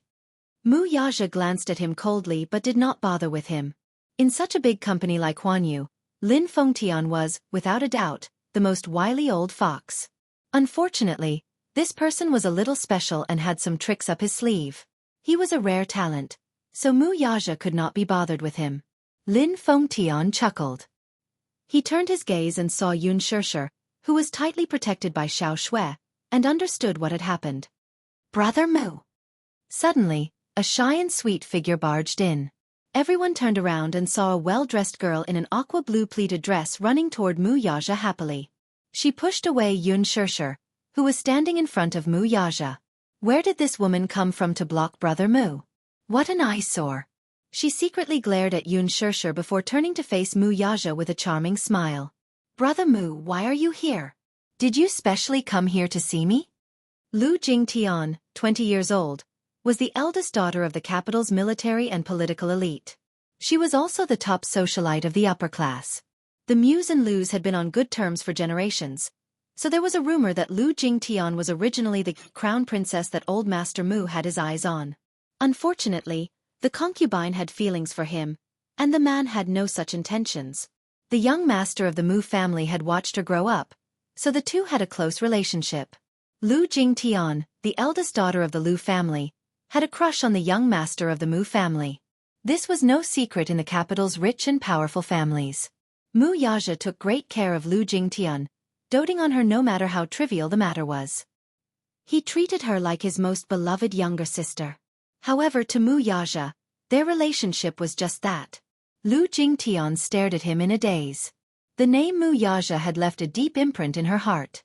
Just hearing it made her heart go numb. How much did she love this man whom she had admired since she was young? Even in her dreams, she hoped that he would take a second look at her. Alas, his eyes seemed to be looking in Yun Shishir's direction, and she could not help but steal a few more glances at him. In her heart, she admitted that this girl was very beautiful. Huanyu Corporation controlled almost half of the entertainment industry. Having followed Mu Yaja around, she could be said to have seen countless people and had seen many beautiful women. However, what she could not help but be jealous of was that this girl's looks were different from those who were vulgar. She was delicate, elegant, and natural, without a trace of impurity. It was as if all the beautiful words in the world could not be used to describe this girl's otherworldly beauty. She had overheard Lin Fengtian's words not far away, and she felt even more jealous. The reason why Lu Jingtian wanted to enter the entertainment industry was none other than to appear in Mu Yaja's sight more often. Lin Fengtian was the ace director she dreamed of befriending, but she seemed to have heard that this big shot was willing to lower himself and take the initiative to sign a contract with this girl. Chapter 115. At the thought of this, panic flashed across her heart. Seemingly wanting to establish her high and mighty status, she immediately turned to face Mu Yaja with a smile. "Brother Mu, why are you ignoring me? Mu Yaja lowered his eyes slightly and finally saw her for the first time with his slightly cold eyes. Director Lin is here today too. He's a judge. Why don't we have coffee together after this audition? Lu Jingtian naturally hooked her arm around his. Her coquettish tone sounded very intimate to outsiders. She deliberately raised her voice, for no other reason than to announce in front of everyone that she had a close relationship with the most respected young master of the Mu family, the most prestigious family in the capital. Earlier in the audition waiting room, there was actually a newcomer who did not know what was good for her. Now, she was silently announcing her illustrious status. In the crowd, Yun Na's eyes flashed with horror. This girl actually has connections with the rich and powerful of the upper-class society? Naturally, she did not know who Mu Yaja was, but she recognized the mayor of the capital. Now that she saw him standing respectfully behind that tall and handsome man, who was actually close to that girl, she could not help but wonder why he was so close to her. She could not help but shudder.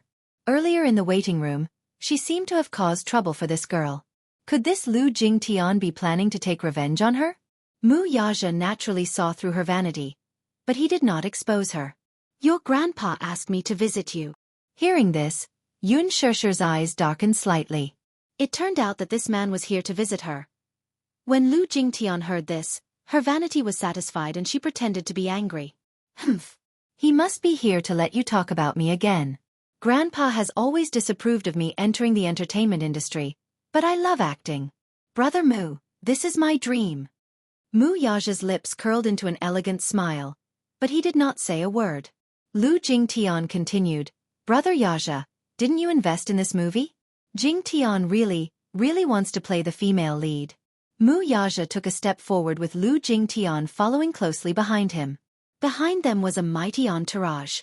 The crowd gradually moved further and further away, just like an emperor in ancient times patrolling the land under his control, proud and noble. Let's go, Shishir, and the girl beside you. This girl I'll drive you, Lin Fengtian said. Everyone walked to the door. When Xiao Shui saw the shiny black Rolls-Royce Phantom, her soul almost left her body. Like a happy child, he circled the car a few times. Good heavens! Rich people! This car was an imported antique. Lin Fengtian, who was watching from the side, was stunned. This little girl. Brother Lin. Xiao Shui immediately pinched her orchid fingers and came up to him. Can I take a few selfies? She said as she pointed at the luxury car beside her. It's right beside this car. Sure, Lin Fengtian agreed. She immediately took out her phone and took a few selfies beside the car. She put on all kinds of coquettish expressions, but in the eyes of others, she was all kinds of flirtatious.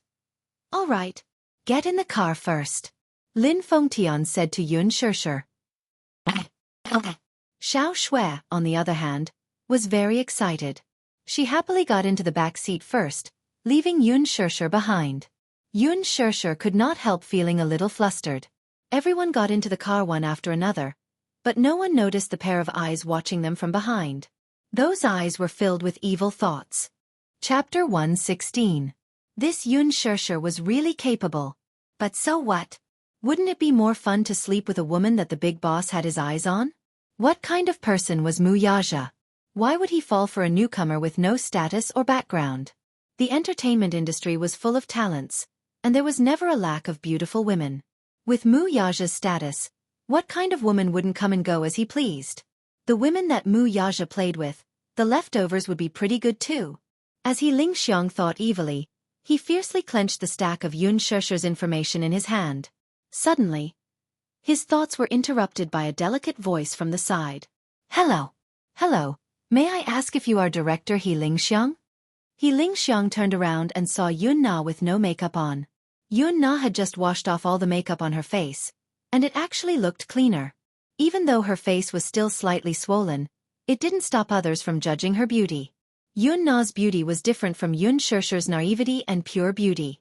She was flirtatious, like a seductress who charmed the emperor in ancient times. If she were to play a character like Daji, she would definitely be pleasing to the eyes. She was petite and wasn't as tall as Yun Shishir. Her fair little face, coupled with her shy and timid appearance, made her look even more fragile. Yun Na had unintentionally catered to his tastes. He Lingxiang had recently liked this kind of taste. The moment he saw her, the look in his eyes changed. Seeing that he didn't say anything, Yun Na was naturally pleased. Under the attack of her expression, very few men could resist. So what if Ling Xiang had been on the battlefield for a long time? Wasn't he still tempted at the sight of women? Director my name is Yun Na. I'm a professional at an art school. I admire you very much. You are a very talented director. Oh right, I saw your movie, Blood Rose, last year. It's still the greatest movie in my heart. Blood Rose? Bad script, bad production, and bad reputation. How could a shoddy movie make her feel like she had found a treasure? The meaning of her words was self-evident. Yun Na wasn't someone from the entertainment industry. She only knew that Ling Xiang was of a similar status, but she didn't know about his misdeeds. Therefore, she didn't know how ignorant her actions were. How could Ling Xiang reject a woman who threw herself into his arms? It just so happened that he had nowhere to vent his anger this afternoon. He intimately approached her, grabbed her wrist, and pulled her into his arms. Under the cover of the tree, his hand wantonly attacked the softness in front of her chest. He lowered his head and bit her ear. Ah! Yun Na pretended to be flustered like a startled bunny, and her hands powerlessly pushed against his chest while the surprise in her eyes couldn't be concealed. Director you. There was a faint fragrance on her body, which made Ling Xiang's blood rush to his head, and he was a little dazed. From the looks of it, this girl was still a virgin? Ling Xiang was not a man who would reject anyone, but he was very satisfied with Yun Na. Didn't you say that you admire me the most? Ling Xiang was very satisfied with her performance as he said the most vulgar words. You sent yourself to my doorstep and said these words. If others heard this, I'm afraid they would think that I have an ulterior motive. Yun Na kept the meaning of his words a secret. At this moment, the two of them were close together, and the changes in their bodies made each of them understand what the other wanted. She was a little afraid.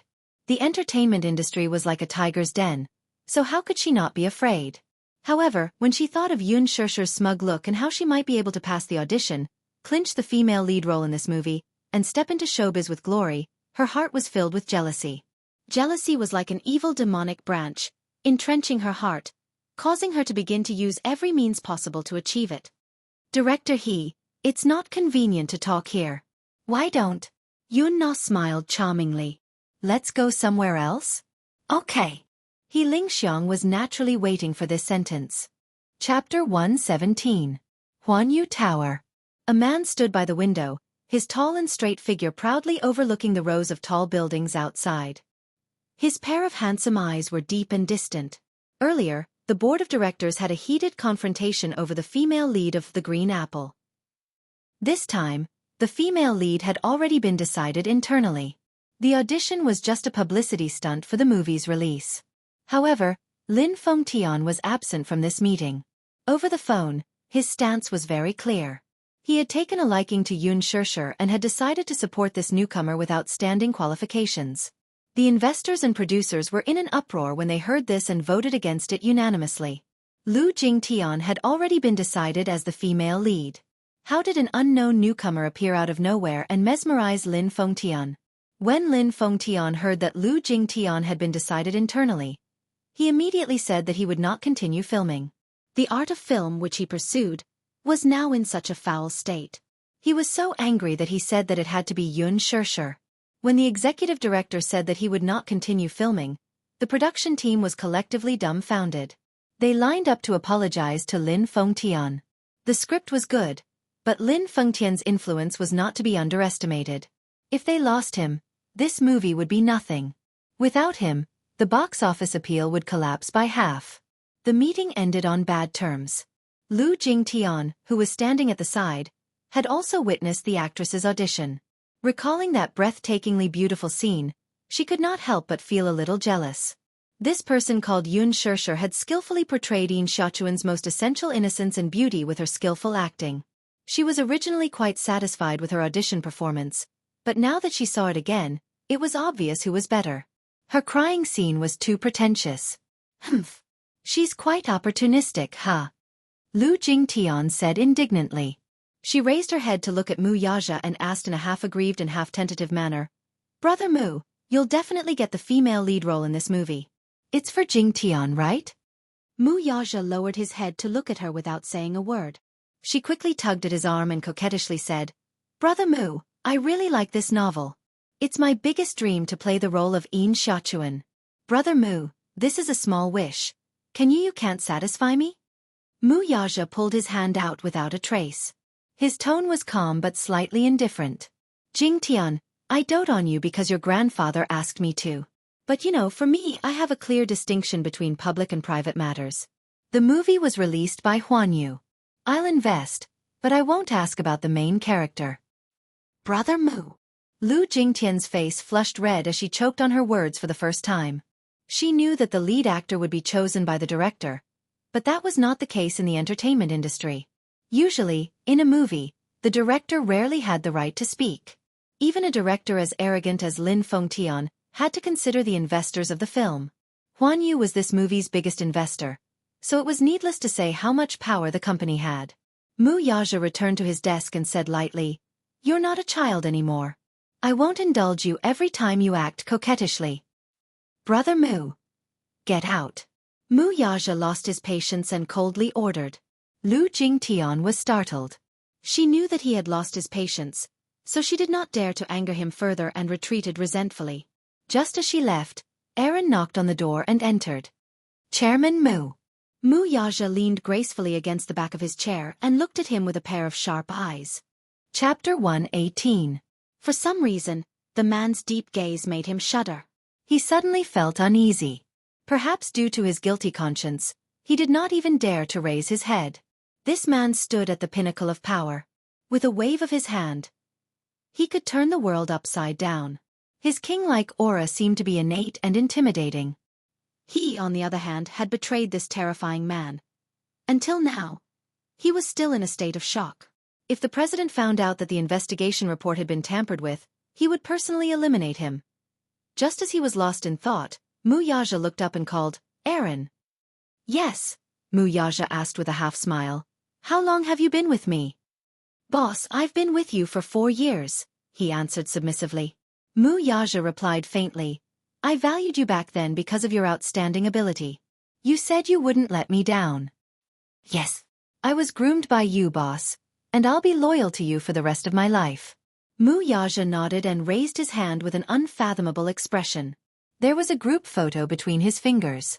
Aaron carefully took the photo and saw the silhouette of a child walking out of a kindergarten with a small school bag. Despite the distance, the child's facial features were clearly presented in terms of angle and resolution. At first glance, the child was 99% similar to Mui Chen. Whether it was their eyebrows, facial features, or even their mannerisms, the two children seemed to be carved from the same mold. Could there be 2 identical leaves in the world? This photo was taken by a private investigator hired by Yaja. When the old man received the photo, he rushed to Yaja's office in a fit of rage. He pointed at him and fumed. "Bastard! You have an illegitimate child outside? Are you trying to anger me to death? No wonder you're unwilling to marry Ro. Do you have other women outside?" Yaja was also stunned when he saw the photo. It was no wonder Grandpa Mu was so furious. This child was too similar to him. Especially that pair of eyebrows, which seemed to have perfectly replicated his silhouette. Bloodline was a very mysterious thing. It couldn't be hidden from anyone's eyes. There was no doubt that this was his flesh and blood, and he even disdained to use other methods to verify it. There would be a mystical connection between father and son. It could be said that it was telepathy, but it was hard to explain. It was a kind of bond that dissolved into the blood and bones. This child had been hidden by that woman for as long as 6 years? What were her intentions? Could it be that she coveted glory and wealth and wanted to marry into a rich family with her son? But she didn't seem like a despicable woman. Yaja had also investigated the woman's background. Alan had also given him an investigation report, and there was no problem. Unless someone had tampered with the report. Who could it be? Therefore, he couldn't help but suspect this personal assistant. Could it be that his closest assistant was disloyal to him? As Yaja looked at him with a hint of scrutiny, Alan's back turned cold. It wasn't that he hadn't seen the president's methods before. He was extremely vicious. He didn't even dare to imagine what would happen to him if the president saw through his tricks. "Alan, I'll give you one more chance. Give me a satisfactory answer." Chapter 119. As Aaron was leaving the office, he bumped into Mu Wanru, who was standing outside the door. Mu Wanru had been standing outside the door for a long time and had overheard much of their conversation. Her face was now ashen, and she looked terrible. His expression changed slightly as he exclaimed, "Ma'am, shut up." Mu Wanru glared at him fiercely. She went forward to cover his mouth, pushed him to the assistant's office, and quickly locked the door. Bang! Aaron stood there helplessly. Mu Wanru was trembling all over. With her back against the door, her body slid helplessly as if she had fallen into a state of great fear and uneasiness.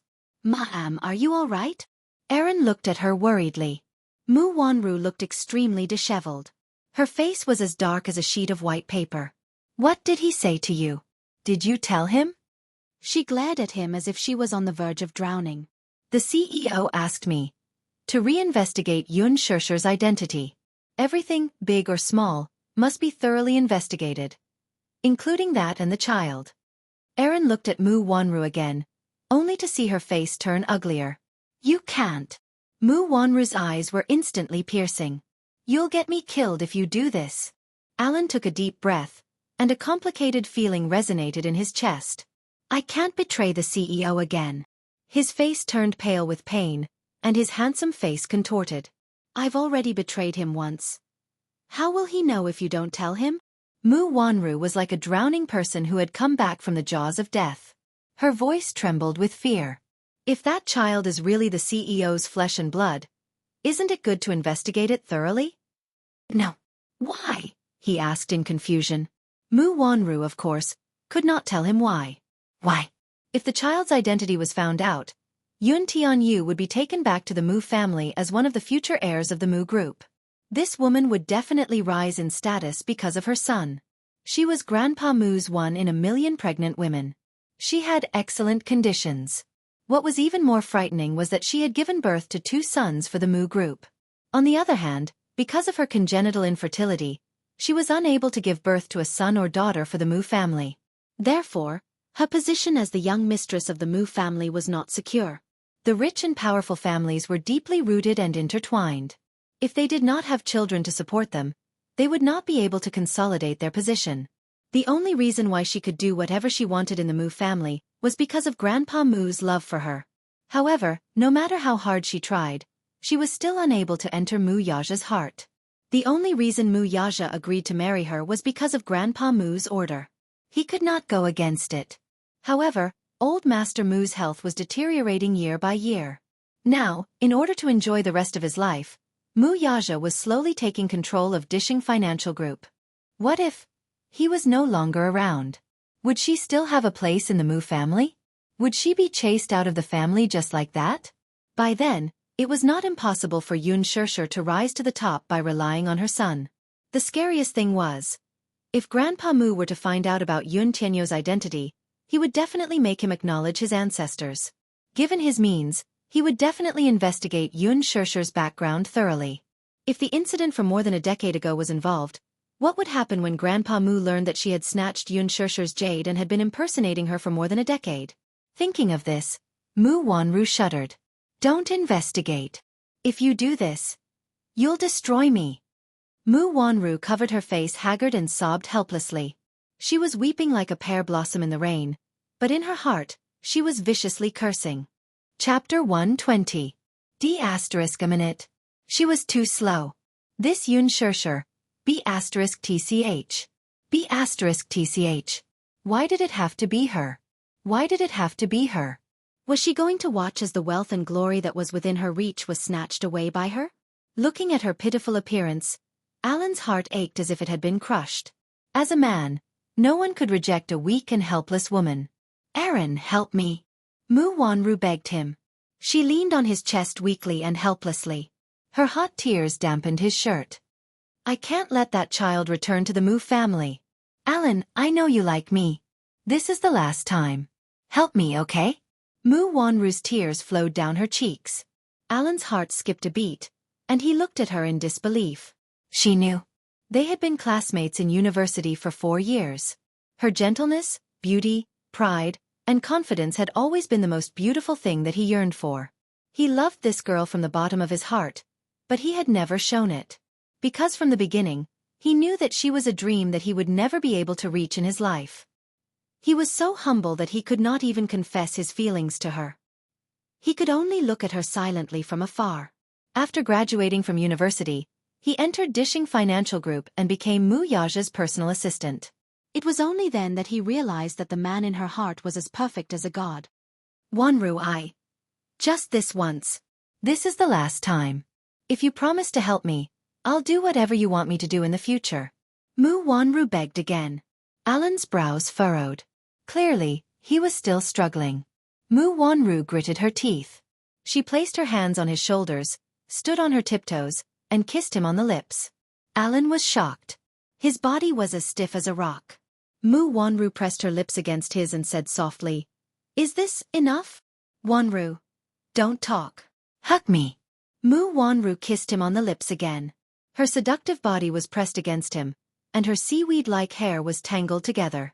Mu Wanru's exquisite figure stretched out seductively. She was very coquettish. She usually took great care of her skin. Her exceptional beauty and sexy figure were enough to make any man's heart beat faster. Alan could no longer hold it in.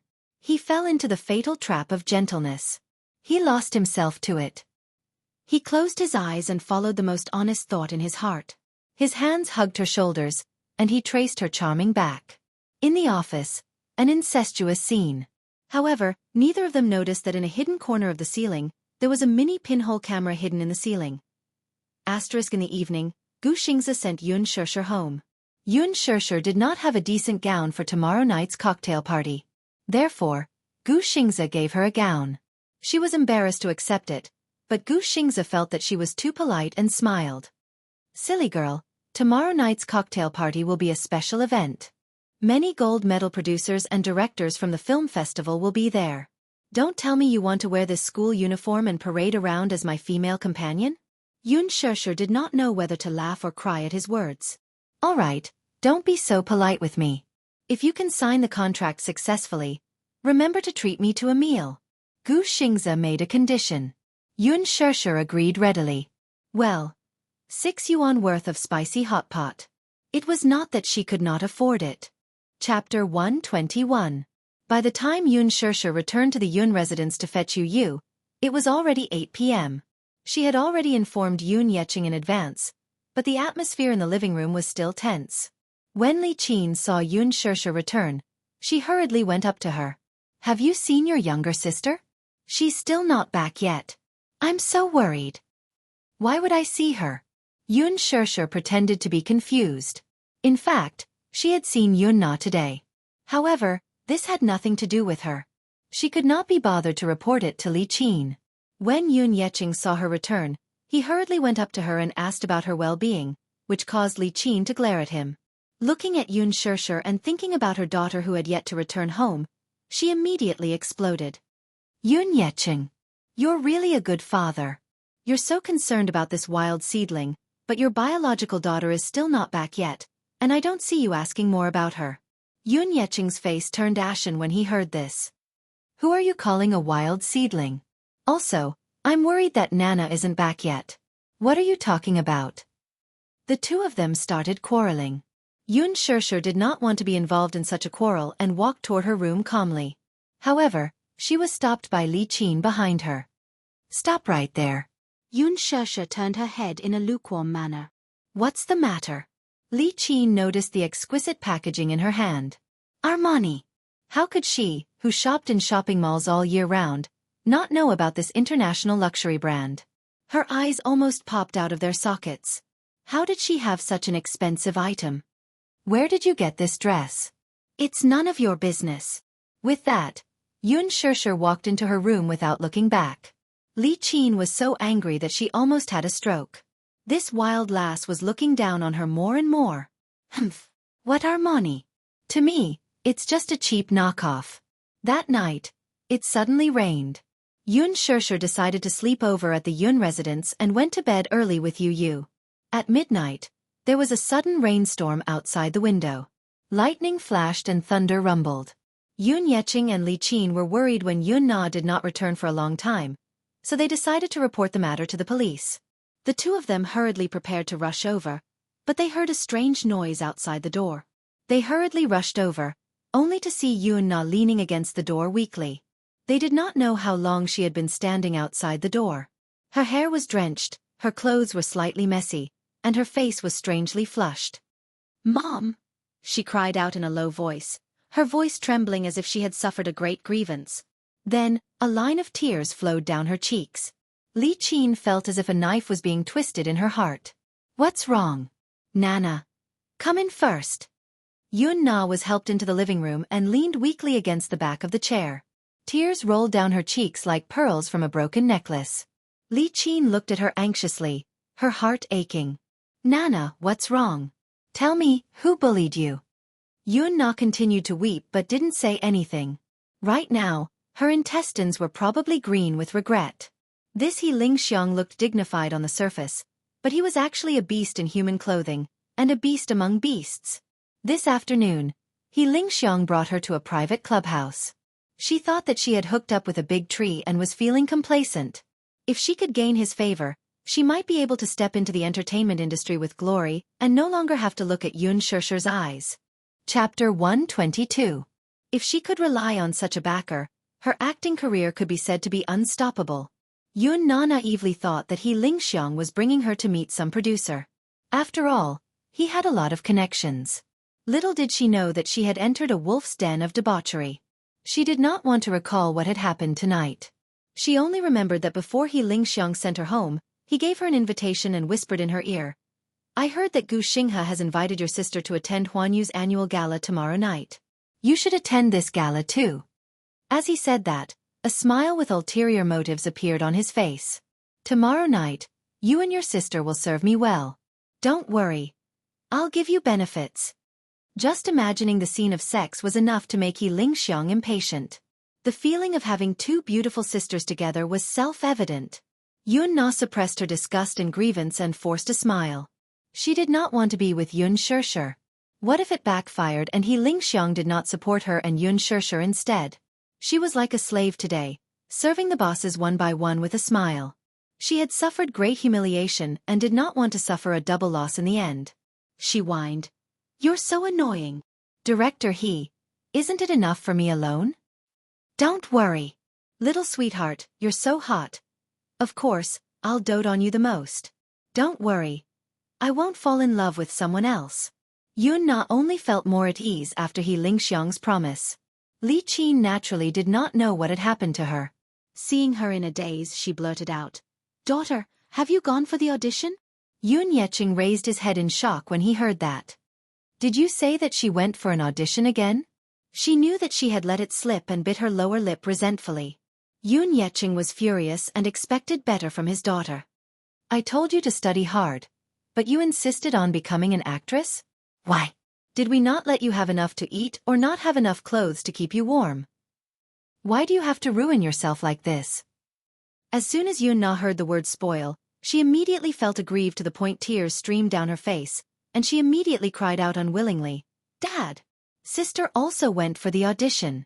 Why don't you scold her?" "What?" Li Qin exclaimed in surprise. "She went for the interview too? How is this possible?" Her father defended her. "Your sister has always known her place. She won't step into showbiz." "Dad, you never believed me. If you don't believe me, you can ask her. Not only did she participate, she even passed. I saw her sit in a Rolls-Royce today. I don't know what tricks she used. Maybe she hooked up with some big boss." "Pa!" Yun-na's face was slapped to the side. Covering her face, she turned to look at Yun Yeqing in shock. Her heart seemed to have broken into pieces. "Dad, you hit me?" Disappointment was written all over his face. "Nana, how can you say that about Shishir? She's your sister. How does your sister usually treat you? Since you were young, I've always let you have all the good food and fun things, but what about you now? Saying bad things about her behind her back. What big boss? Shishir isn't that kind of girl." "Why? Why didn't you scold her when she went for the audition, but when I went for the audition, you scolded me? Am I your biological daughter?" Yun-na screamed at her father, breaking down. Chapter 123. One day, The sun shone brightly in the morning. Yu woke up early and kicked Xianxia out of bed. "Mommy, wake up." Yu shook her awake. "Today is a special day. Get up and exercise to prepare for the cocktail party tonight." Xianxia was shocked. "Baby, how did you know that I'm going to the cocktail party tonight?" Yu looked at her coldly. "I also know that you're Gu Xing's female companion." Xianxia was dumbfounded. "How did you know?" Yu held his forehead helplessly. How could he let his stupid mommy know that he was the one who arranged all of this? No matter what, work hard and earn money to support the family. Yu's future wife will depend on you, mommy. He knew how boring work in the entertainment industry was. On the surface, the stars were shining brightly, but very few people knew how hard it was behind the scenes. Therefore, he had to urge his precious mommy to exercise and improve her physical strength. Sob. "No, Yu, don't get married. Just take care of mommy for the rest of my life." Xianxia hugged Yu tightly. The mother and son changed into casual clothes and ran a few kilometers in the morning. Huanyu Corporation's annual cocktail party was at 7 o'clock in the evening. After yesterday's embarrassment, Yunna felt uncomfortable all over. When she woke up, there was no one in the house. She felt hungry and wanted to find something to eat in the fridge. However, when she passed by Xianxia's room, she stopped in her tracks and glanced at it silently. She was a little tempted. She was curious and suddenly wanted to know what was in Xianxia's exquisite bag. She heard from her mother that Xianxia didn't come home yesterday with an exquisite luxury bag. She couldn't help but recall what Lingxiang told her yesterday. Gu Xingza invited her to Huanyu's cocktail party to be his female companion. Yunna was extremely jealous when she heard that. Gu Xingza was a godlike figure in her heart. How could a bastard like Xianxia be worthy of being Gu Xingza's female companion? The more she thought about it, the more jealous she became. She did not know what kind of vixen this Xianxia was. What right did she have to gain the favor of so many producers and directors? She had worked so hard and sacrificed so much just to get the chance to attend tonight's gala. Yet she had done nothing and was just trying to curry favor with the rich and powerful. Humph. At most, she was just a plaything for the rich and powerful for a while. Once they got tired of her, they would throw her away. Get rich. What wishful thinking. Yunna walked to the door and tried to open it. The door wasn't locked. This idiot was still so unguarded. She thought proudly and walked in confidently. Xianxia's room was very clean. The bed sheets were neat, the quilt was folded neatly, and the desk was neatly tidied. With a light sniff, the room was still filled with an elegant fragrance. Chapter 124. Yunna sat in front of the desk and rummaged through the drawers. They were all textbooks, notes, pens, erasers, and a framed photo of her with her father. She flipped through them again.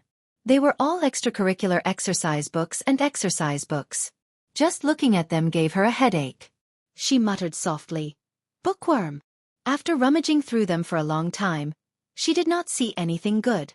Turning around, Yunna wandered to her shabby wardrobe again. She opened the wardrobe and saw old clothes that had been washed white. Until she saw the exquisite handbag. Armani, it was actually Armani. She flipped it out and saw that it was an exquisite and luxurious gown. Oh my God. This was Armani's latest product released this spring. Yunna often shopped in shopping malls, so she knew some of the expensive brands. She liked to dress up, but those clothes were too expensive. Her mother did not allow her to buy them because she felt that it was too extravagant.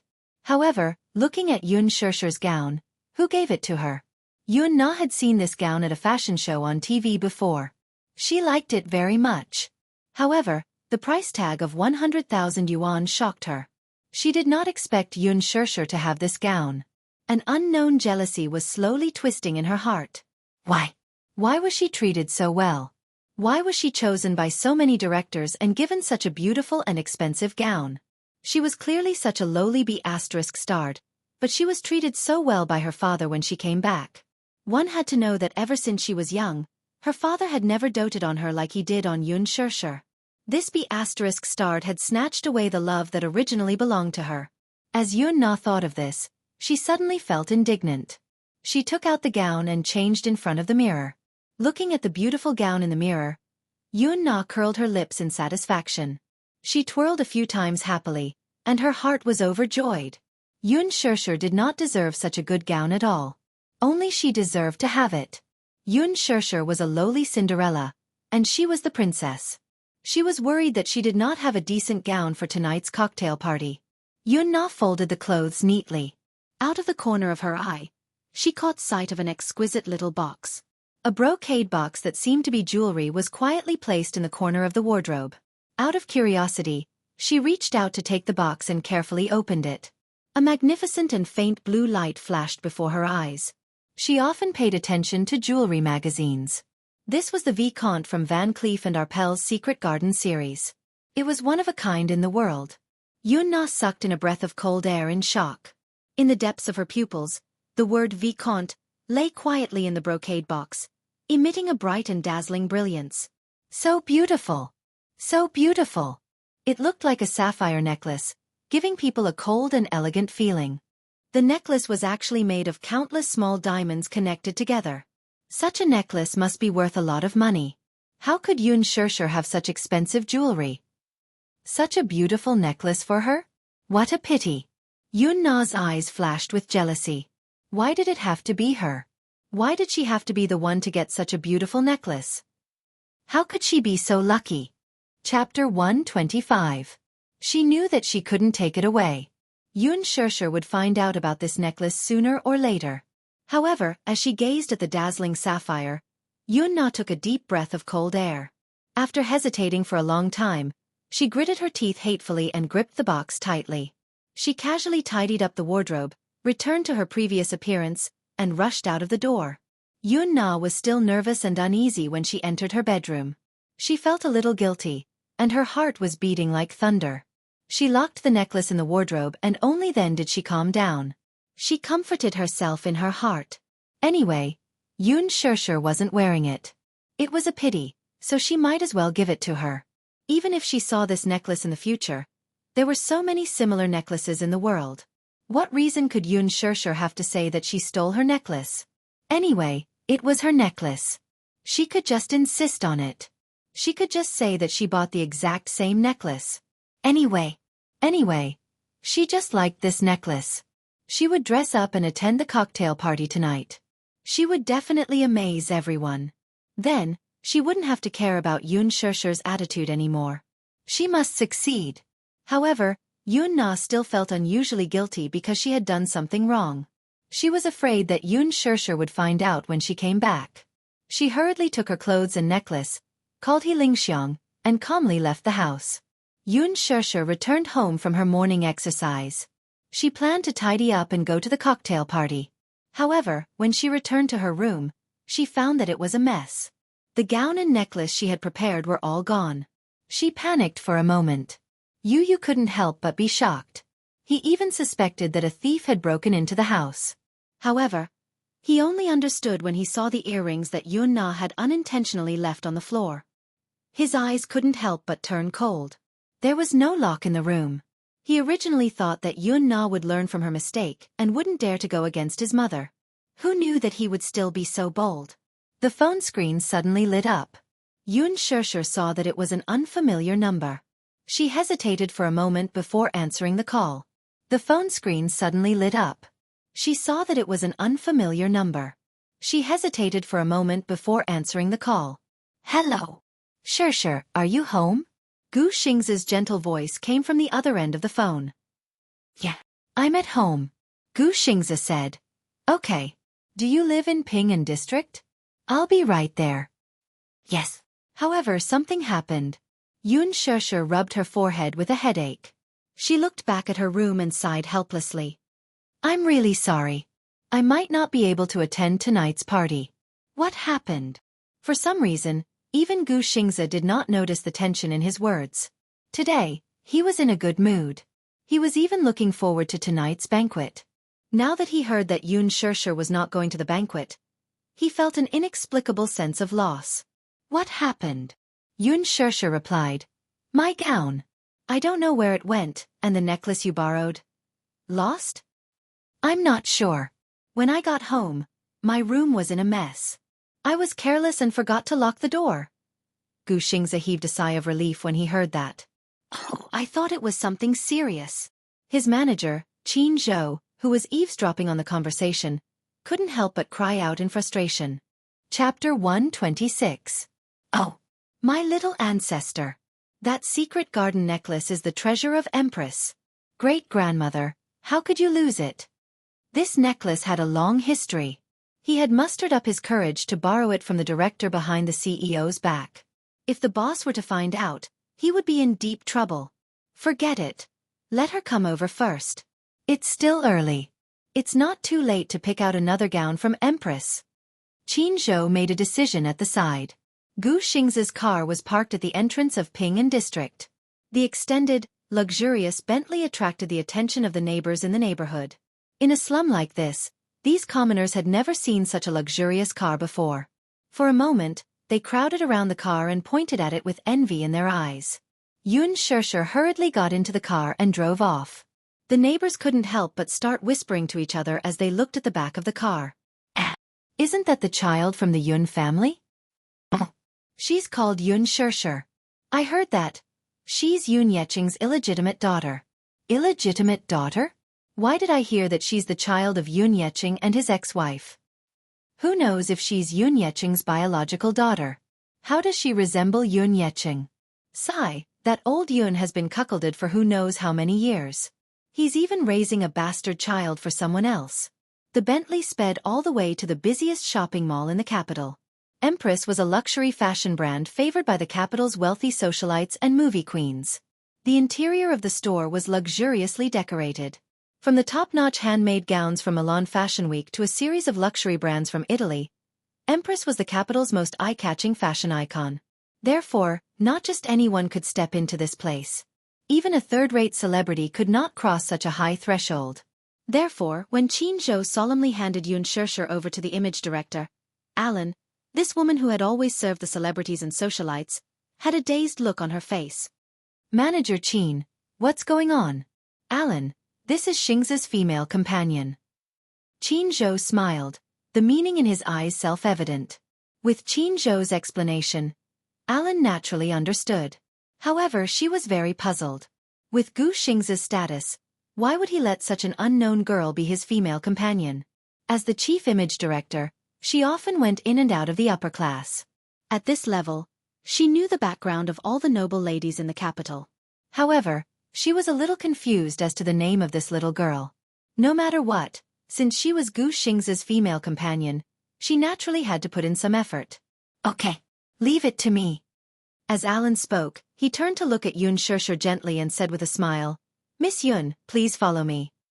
Qin Zhou suddenly saw a closed VIP room and looked around curiously. Alan, do you have any guests? As soon as he finished speaking, he saw the door of the VIP room open from the inside. A man in a neat suit walked out of the room. Gu Xingzi heard the commotion and subconsciously turned his head to take a look, but his body suddenly froze at that moment. It's her. In the next moment, Gu Xingzi's handsome face froze. Chapter 127. Mr. Xiao? Why are you here? Qin Zhou looked a little surprised. Xiao Dong turned his head and nodded at Qin Zhou with a fake smile. Then, a beautiful and luxurious figure walked out of the room. At that moment, the huge dressing room seemed to have become luxurious and magnificent. Han Yuyan was wearing a gorgeous long gown. Her makeup was exquisite and delicate. Her eyes were bright and beautiful. It was as if they could steal people's souls. Xianxia swept her gaze over as well, and her breath caught in her throat. So beautiful. She didn't pay much attention to the entertainment industry, so she didn't recognize the beautiful woman in front of her. She was one of the four most popular actresses. Han Yuyan. Han Yuyan was currently the most popular actress in the Star Altar. She was a valuable A-list actress. When she was 16, she debuted with the youth movie, Bamboo Dragonfly.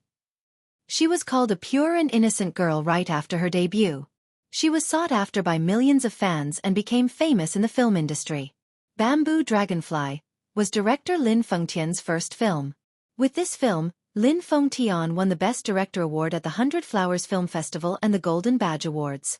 At that time, the male lead, Gu Xingzi, was called the National School Hunk because of this film. Han Yuyan was called the National First Love, and became the goddess in the hearts of many young men. Since then, Lin Fengtian had also made many newcomers famous. His fame was at its peak. The female lead in his movie was known as Lady Feng. However, no matter how many actresses he made famous, they could not be compared to Han Yuyen's fame. Han Yuyen's position in the domestic film industry was unparalleled. No one could compete with her. At that time, Gu Xingze and Han Yuyen were called the most compatible couple on the screen. They worked together in a few TV dramas and movies. There was even a rumor that the two fell in love with each other and started dating secretly. However, not long after, Han Yuyen quickly became one of the 4 young masters of the capital. She fell in love with the young master of the Shao Financial Group. There were rumors in the circle that Han Yuyen came from a poor family and was extremely vain. She was not as pure as she appeared to be.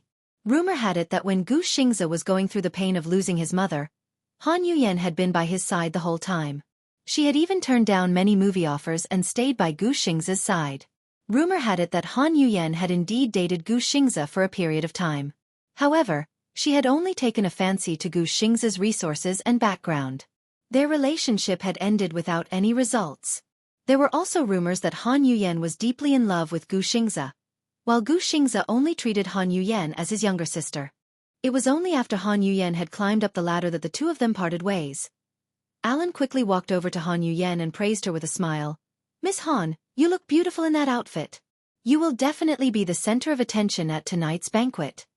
Han Yuyen was elated when she heard that. However, she pretended to be reserved.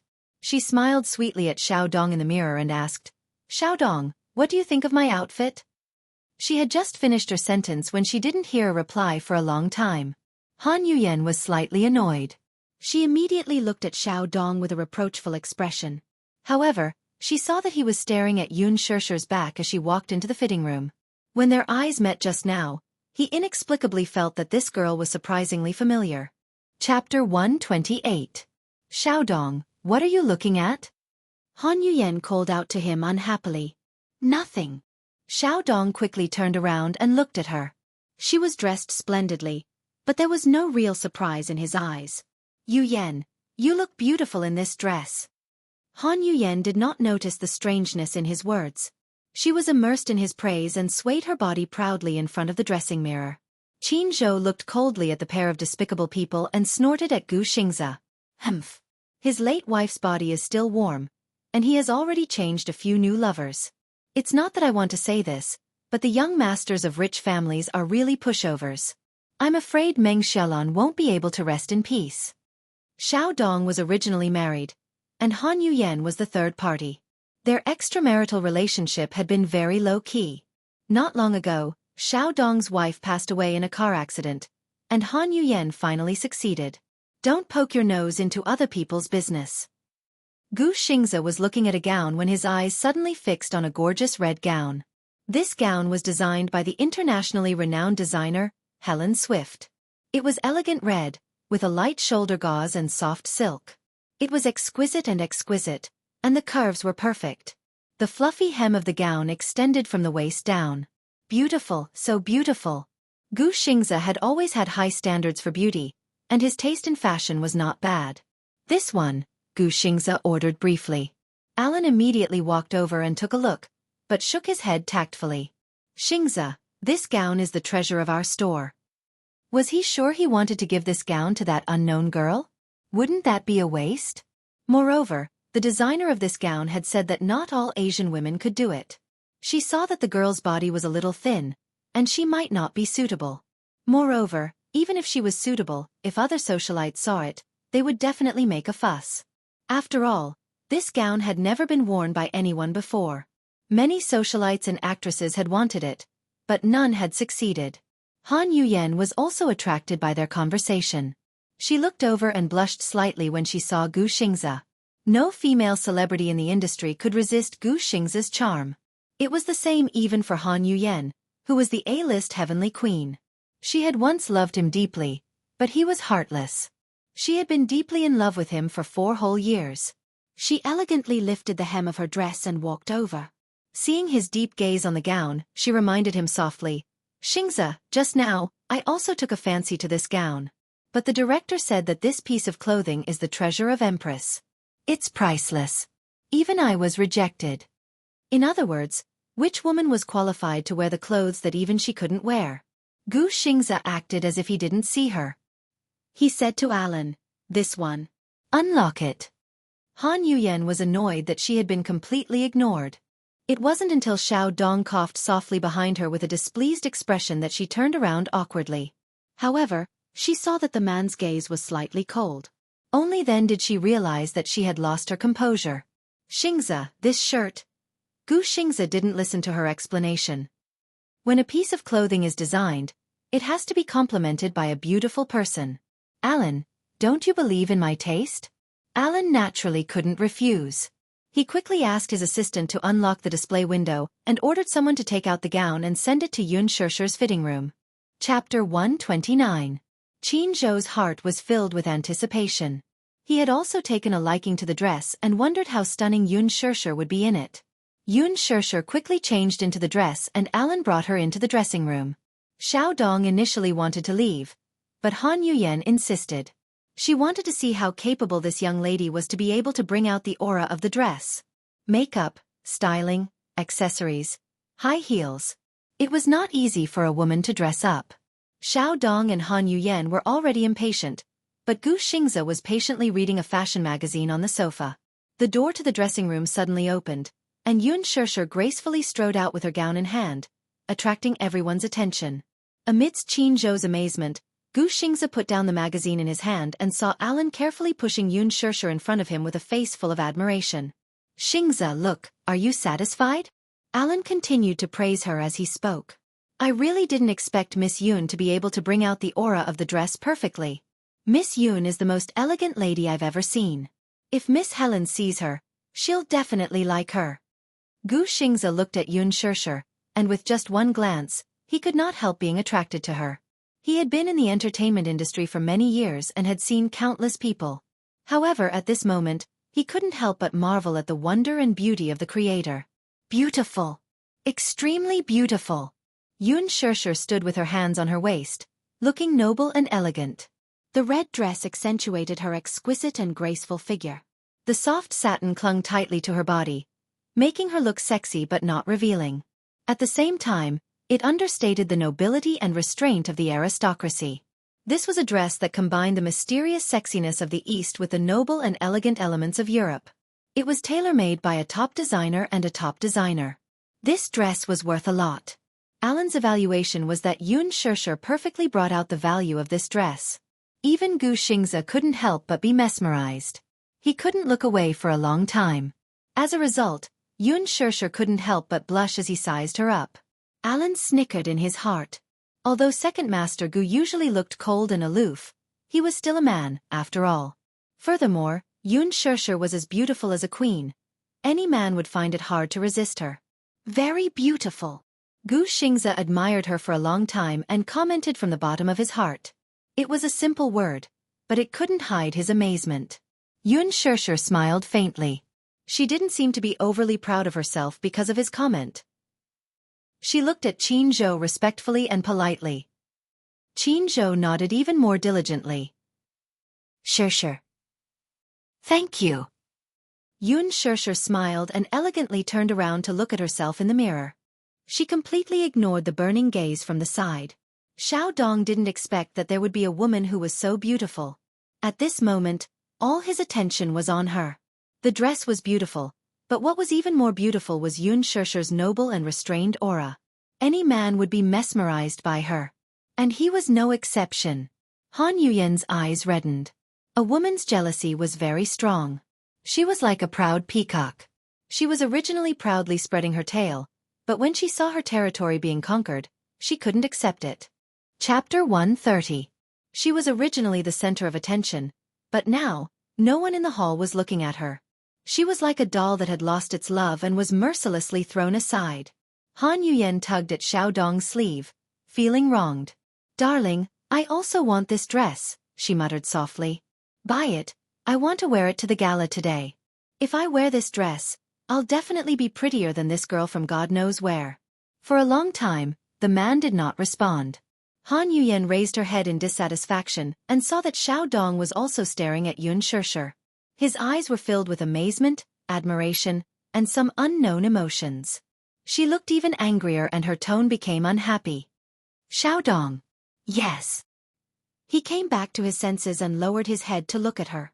Han Yuyen did not say anything else this time and only stared coldly at the dress. Buy it. Xiaodong hesitated for a moment. In his heart, he had already decided that no one other than this beautiful girl in front of him could wear this dress. However, looking at Han Yuyen's weak and aggrieved expression, he took a deep breath and walked forward. Director, how much is this dress? I want it. Alan looked a little embarrassed and did not know how to answer for a moment. Gu Xingze had spoken first, so she could not afford to offend him. After all, Miss Yun was indeed stunning in this dress. If she rejected Xiaodong, then she could not afford to offend him. Gu Xingze only stared at Yun Shishir's back and did not even look at him as he sneered. Director Xiao, this dress is not something you can afford. Xiaodong looked angry. Gu Xingze, what do you mean by that? What do I mean? Gu Xingze curled his lips in disdain. I'm telling you clearly that I want this dress. Xiaodong snorted coldly. Although Gu Xingze was a heavenly king, he was still a piece of trash in the entertainment industry. To put it bluntly, what was the difference between him and an actor in ancient times? He turned around and asked Alan directly, name a price for this dress. Qin Zhou's temper flared as he teased. This gown is priced at 5 million yuan during the fashion week. Mr. Xiao, are you that generous? Xiaodong didn't even bat an eyelid. 5 million. I'll take it. Qin Zhou raised a finger. Our Xianxia is offering 10 million. We'll take it. You. He was furious and blurted out. I'll pay 20 million. As expected of Chairman Xiao. Generous, so generous. Qin Zhou smirked. But Xingze has taken a liking to this gown. It won't be a problem for him to fork out 30 million yuan. 50 million. Xiaodong slammed the table. Qin Zhou was speechless. Han Yuyen, who was standing at the side, saw the surprise on everyone's face and laughed secretly. The man she had hooked up with was the future owner of the Xiao enterprise. He was rich and powerful. Even though Gu Xingze had been in the entertainment industry for 10 years, he was still just a celebrity. How could he compare with Xiaodong? Alan's face was also a little embarrassed. He only said faintly, I'm very sorry, Mr. Xiao. Since young Master Gu has taken a fancy to this gown, he definitely won't let anyone else have it. Master Gu? What did that mean? Why? He's just a small celebrity. Qin Zhou frowned slightly and retorted mercilessly, Mr. Xiao, please be more respectful with your words. Our Xingze isn't someone a small business supported by a woman can afford to offend. The Xiao enterprise wasn't as powerful as it was now. Xiaodong was a man of striking appearance. Under his father's arrangement, he married the daughter of the wealthy Meng family. With the support of the Meng family, the Xiao enterprise was established today. You, Xiaodong was furious. How dare a small manager look down on him and insult a company with hundreds of millions of assets as a small business? Then, he suddenly realized something. Young Master Gu? Why did Alan address Gu Xingze as Young Master Gu? Chapter 131. Did he mean that he was a nouveau riche and Gu Xingze was a real aristocrat? Qin Zhou was Huanyu Entertainment's ace manager. His ability to spout nonsense was top-notch. It was as if his mouth had been poisoned and every word he said was a gem. Gu Xingze was still a pure young man when he was with him. Now, under his influence, he had become a black-bellied person. Xiaodong was so angry that he almost had internal bleeding. However, what he said was the truth and he could not refute it. Yun Shishir stood in front of the dressing mirror. The smile on her face froze for a moment. The atmosphere was too awkward. Gu Xingze looked at him coldly. You don't deserve to fight with me. Xiaodong was furious. Just as he was about to speak, a sudden voice interrupted him. It's so lively today. A woman's arrogant voice suddenly came from outside the door. Everyone's faces froze and they looked at the door. Mu Wanru was wearing a well-tailored black dress, which made her look elegant and capable. When everyone looked at the man standing behind her, they were all stunned. The man stood behind her. He was wearing a tailored suit. His hands were in his pockets. His tall and slender figure was domineering. He looked like an elite of the empire. He looked very young. To others, he looked to be around 25 years old. However, he had a mature temperament. This kind of maturity was not a simple appearance. It was a steadiness that came from the inside out. He looked like a king who could pass judgment on the world. He was calm and unruffled. Especially that pair of deep and charming eyes that were hidden under the light. Paired with that angular face, just a glance was enough to make one's soul tremble. Such a man stood under the magnificent wall lamp. He was arrogant and oppressive. Even Gu Xingzi's aura was suppressed by him. Everyone had different expressions. Especially Xianxia. Her face, which was originally exquisitely made up, turned pale. She looked gloomy as she hid behind Gu Xingzi. The man saw her immediately. A strange look flashed across his eyes. However, it quickly disappeared. Beside him was a boy in a small suit. His hair was neatly combed, but his handsome face was cold and unruly. It was him. Xianxia. Xianxia's gaze fell on the child without blinking, and her lips began to tremble. She bit down hard on her lips and suddenly met Xianxia's gaze. In a moment of confusion, she turned her face away from him. Xianxia felt increasingly strange. This woman is really strange. Why did she look so unnatural when she saw him? She seemed to be avoiding him? Everyone had different expressions when they saw little Munchkin. Mu Yichen was the little crown prince of the Mu group. However, Mu Yaja was very protective of him. Even the experienced paparazzi could not catch Mu Yichen's trace. No one had ever seen Xianxia's face in person. However, there were still rumors in the circle that Xianxia was not the biological son of Mu Wanru and Mu Yaja. Mu Wanru had been diagnosed with congenital infertility. She had sought treatment everywhere and even tried IVF, but to no avail. The doctor said that she had lost the chance to be a mother in this lifetime. If she blindly tried IVF, her body would collapse due to the pain. Mu Wanru was heartbroken and had no choice but to accept reality. Xianxia's biological mother was someone else. Even though this matter was kept under wraps, there were still insiders who leaked the news. Mu Wanru was furious because of this. Chapter 132. When Qin Zhou and the rest saw little Munchkin, they were surprised. For the past 6 years, young Master Mu had kept him well protected and never allowed him to be exposed to the media. Why was he wearing a British-style Armani suit? Was he planning to let the young heir show his face at the cocktail party?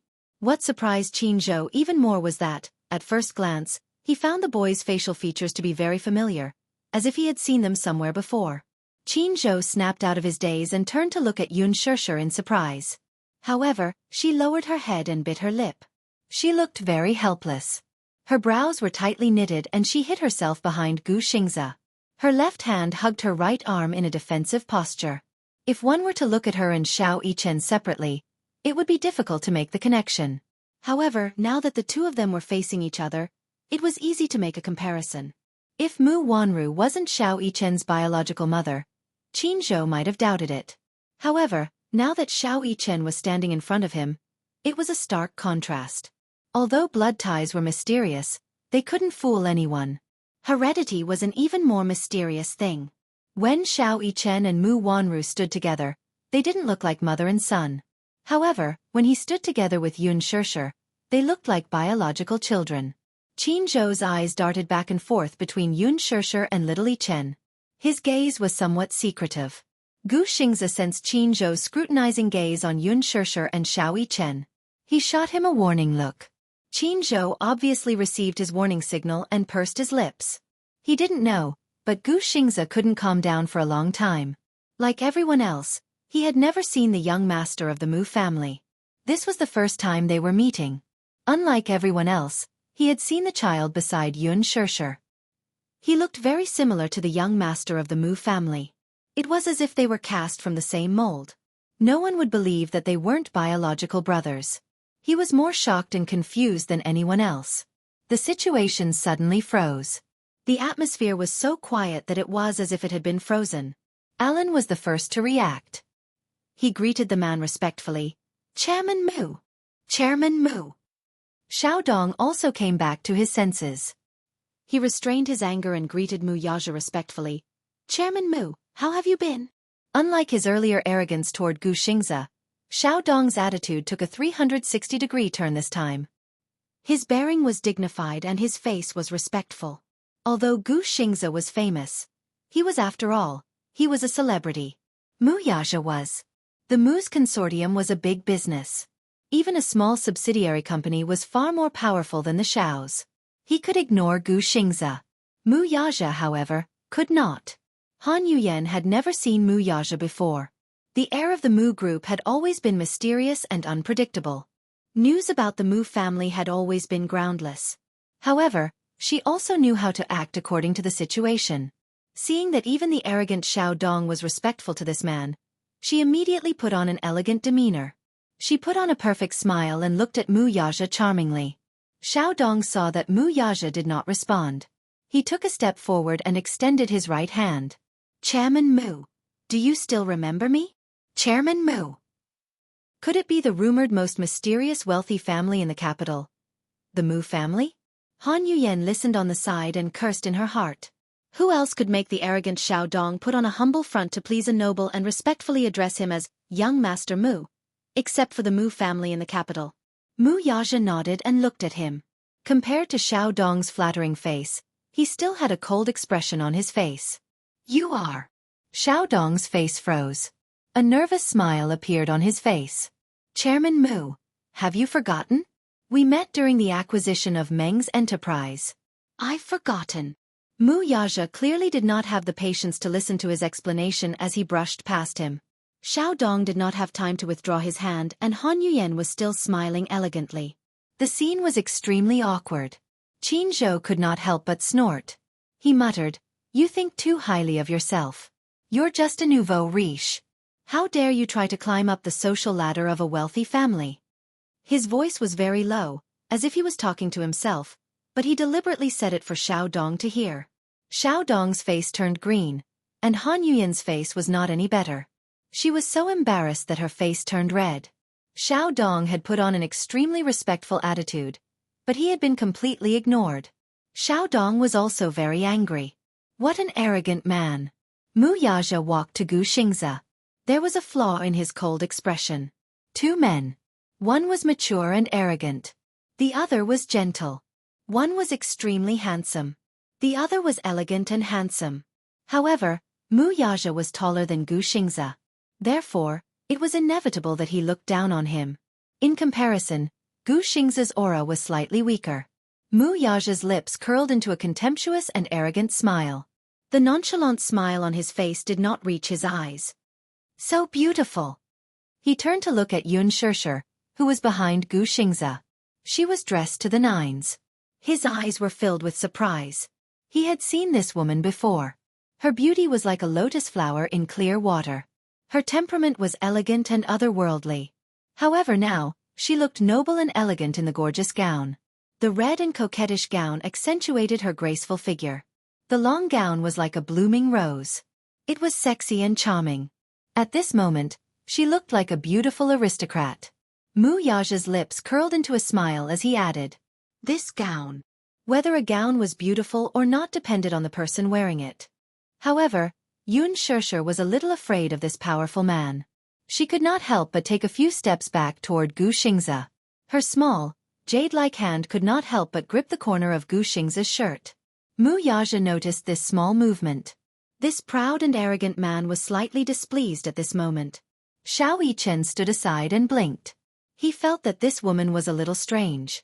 She looked so timid. Just like a little deer. However, Xianxia felt that this woman was really beautiful from the bottom of his heart. She was dressed in a luxurious red gown. It was especially elegant and noble. She was beautiful, but at the same time, she gave him a strange feeling. He felt like he had seen this woman somewhere before. Faintly, some fragmented dreams appeared in his mind. He could not remember them at the moment, but he felt that this woman was so familiar. So familiar. It was as if there was some kind of deep bond between the two of them. This feeling was indescribable, but it felt very close. When he saw her for the first time, she did not feel unfamiliar. She even gave him an inexplicable warmth. This kind of warmth was too unfamiliar, but it was fascinating. He had never felt it even from his mother. Xianxia tilted his head. His mind was a little messy. His dearest mommy was standing right next to him, but he felt so distant. An unfamiliar woman was standing in front of him, but he could feel her gentleness. Xiao Yichen pursed his lips and shook his head. Don't let your imagination run wild. Mu Wanru looked at Yun Shirshir and saw the gown that was so beautiful that it was difficult to look at it directly. She felt even more dazzled. Yun Shirshir, who was standing in front of Mu Yaja, looked like a fairy queen. She was luxurious and elegant, but she was just a commoner. How could she have the right to step in here? Empress was the fashion symbol of the aristocratic circle. How could a commoner be so ignorant as to invade her territory? Furthermore, she was in such a glamorous position. Wasn't this a provocation to her? Alan! Mu Wanru shouted in a low voice. Alan immediately smiled respectfully and said, Yes, Miss Mu. Since when did Empress welcome a lowly commoner like her? Mu Wanru pointed at Yun Shirshir arrogantly. Her voice was cold as if she was driving away a lowly beggar. Alan's face immediately looked a little awkward, but he cursed in his heart. Io, if you're jealous, you can just say it directly. How did Miss Yun provoke you? Isn't she just prettier than you and more elegant than you? Miss Mu, you really don't choose your words carefully when you're jealous. Miss Mu, you've misunderstood. Miss Yun was invited by Xianxia. Oh. Mu Wanru laughed arrogantly. Xianxia, since when did you have such low standards to invite such a poor commoner to a place like this? Qin Zhou's face immediately turned cold. Miss Mu, please tone it down. Show some respect. People don't live too well. Since when is there a difference between nobles and commoners? There's no sign at the entrance of Empress that says commoners are not allowed in. As he said that, he pretended to cry. Miss Mu, the commoner you're talking about, are you referring to me? Mu Wanru's face turned pale. She endured it and said, I'm not talking about you. Then, is it our Xianxia? Qin Zhou looked at her pitifully. He was just short of using a handkerchief to pretend to be innocent. No, I'm talking about her. Mu Wanru secretly gritted her teeth and pointed at Yun Shirshir. Aya, how did our Shirshir become a commoner? She's Xianxia's date tonight. I brought her here to try on this gown. Xianxia's date? Gu Xing's date? Mu Wanru was so shocked that her expression changed. Even Han Yuyen was shocked. Gu Xing's date? What did that mean? It meant absolute exposure and headlines. Just based on Gu Xing's popularity, he could dominate the headlines of many entertainment pages. Why? What did this woman have? Back then, when Huan Yu promoted Han Yuyen, the company's higher-ups repeatedly pressured Gu Xingzi to walk the red carpet with Han Yuyen, but he ignored them all. What did this woman have? Han Yuyen's eyes turned red with jealousy. Mu Yaja's gaze turned cold. Gu Xing's date? Would she be attending Huan Yu's annual cocktail party tonight? This woman was dressed up for another man. Chapter 133. Mu Yaja lifted his arrogant chin slightly and looked at Yun Shirshir with a deep and cold gaze. An inexplicable sense of displeasure grew in his heart. He lifted his chin, especially when he saw Yun Shirshir hiding behind Gu Xingzi like a frightened cat. His thin lips curved into a cold smile. She was so wary of him, yet she was so close to another man. The great President Mu naturally felt uncomfortable. Hence, he looked at her deeply and turned his face away. He turned around and sat down on the sofa leisurely. The atmosphere was extremely strange. Xiao Yichen stood at the side, his handsome little face faintly showing a trace of displeasure. He didn't know why, but when he found out that Yun Shirshir was Gu Xing's female companion, he obviously felt unhappy. He actually felt that this woman and daddy looked very compatible when they stood together. Xiao Yichen was stunned by his own thoughts. God! Why would he have such a thought? It was too inexplicable. But this woman was very strange.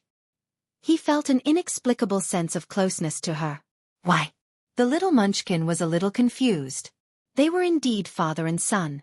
Even their awkwardness was similar. Mu Wanru looked around arrogantly. When her gaze landed on Yun Shirshir, she suddenly felt a stab in her eyes. That luxurious gown was so glaring in her eyes. She then shifted her gaze and elegantly approached Yun Shirshir. With a condescending look, she squeezed out a mocking smile from the corner of her lips. Ha, Xingzi, when did your standards become so low? You actually found such a poor and lowly person to be your female companion? Mu Wanru glanced at Yun Shirshir with a faint smile. Her eyes were full of contempt, as if she was a high and mighty queen and Xianxia was like a lowly female slave. The two of them had similar figures, but Mu Wanru was wearing a pair of 8-centimeter high stilettos, which made her taller than Xianxia. She raised her chin arrogantly. Xianxia looked at her calmly. She wasn't shocked or angry, but her face was calm without a ripple of emotion. This is the work of Master Helen, who won the Fashion Week's Gold Award. Mu Wanru raised her chin high. Who allowed you to wear it? Upon hearing this, Alan shrank his shoulders and immediately said respectfully, Young Madam Mu, I was the one who put it on her. You? Mu Wanru looked angry. Do you know how expensive this dress is? Who allowed you to put it on her? It was me, Xianxia said calmly. I think this dress is very beautiful. It will definitely suit Xianxia very well. Xianxia? Why did he call her so intimately? Mu Yaja's eyes became colder. The unhappiness in his heart was getting worse and worse. Seeing Xianxia speak, Mu Wanru softened her tone. Xianxia, this dress is Master Helen's work. It's very expensive. How could you bear to? She's worth it. Besides, Xianxia does look beautiful in it. Xianxia lowered his head to look at her and reached out to tidy Xianxia's slightly messy hair. This seemingly intimate action couldn't help but hurt some people's eyes. Especially Mu Yaja. The unhappiness in his eyes became more and more bottomless. Damn it, he minded. He actually minded other people touching her. He was such an eyesore. This feeling was so damn unpleasant. Mu Wanru didn't notice Mu Yaja's unfathomable expression at all. She said, Xianxia, tonight is Huanyu Entertainment's annual cocktail party. There will be many distinguished guests and entertainment media present. Aren't you afraid of being mocked for bringing such an unknown female companion? When Jianghu heard her say such harsh words, his brows furrowed deeply and he was filled with displeasure. Alan also said softly, I think Miss Yun looks very good in it. Mu Wanru frowned slightly, pursed her red lips, and shot a sharp look at Alan. He was so frightened that he shut his mouth on the spot and didn't dare to say another word. When Han Yuyen heard this, her heart was filled with anger. She had long disliked this girl who had neither fame nor family background. She detested her to the core. Mu Wanru's sarcasm seemed to have helped her vent her anger and supported her. She was happy and mocked her. What young Madame Mu said makes sense. A poor person will always be a poor person. No matter what she wears, she still looks poor. A sparrow will always be a sparrow. She still wants to fly up and become a phoenix? She's dreaming. Mu Wanru tidied her clothes and elegantly crossed her arms. Han Yuyen's young Madame Mu was very pleasing to her ears. Han Yuyen's mouth was as sweet as honey. As long as there was a chance for her to climb up the social ladder, she would never let it go. As she spoke, she held Xiao Dong's arm and sneered, her eyes full of disdain. I say, don't embarrass yourself here. Go back to your slum. Qin Zhou raised his eyebrows and sneered. You said that our Xianxia is poor. Heavenly Queen Han, are you from a noble family? Han Yuyen was speechless. Of course she was not. On the contrary, her family was poor since she was young. Her family of 5 was squeezed into a small house. She was the one who was born in the slum. It was because she had tasted the taste of poverty since she was young that she developed a vain personality. When she graduated from junior high school, she entered an art school early and became an art student. She did not have the talent for learning and did not have the conditions to do so. It was only until she auditioned for a movie before she graduated that she was lucky enough to get that role that she successfully made her debut. In order to make her debut, she did not hesitate to use any means and suffered some hardships. Now that she was famous, the hardships were over. However, there were still many media outlets that made irresponsible remarks about her being uncultured. This had always been her sore spot. Qin Zhou saw her embarrassed expression and sneered. Our Xianxia is still a university student. No matter what, she's still a top student. Moreover, our Xianxia is also highly regarded by Director Lin. Director Lin? Han Yuyen's expression changed. Director Lin? Which Director Lin? Aya, you're really forgetful. You don't even remember the teacher who made you famous? Qin Zhou said indifferently. Lin Fengtian. How could she forget? He was one of the most talented directors in the Chinese film industry. The 2 movies he directed had been the box office champion for 3 years in a row. Wasn't he preparing to film a movie based on a famous youth novel? Could it be that she was the female lead? Mu Wanru's eyes were filled with surprise. On the sofa, Mu Yaja's handsome face also showed a hint of surprise. Han Yuyen suddenly sneered. How is that possible? Why would director Lin choose her as the female lead? What right does she have?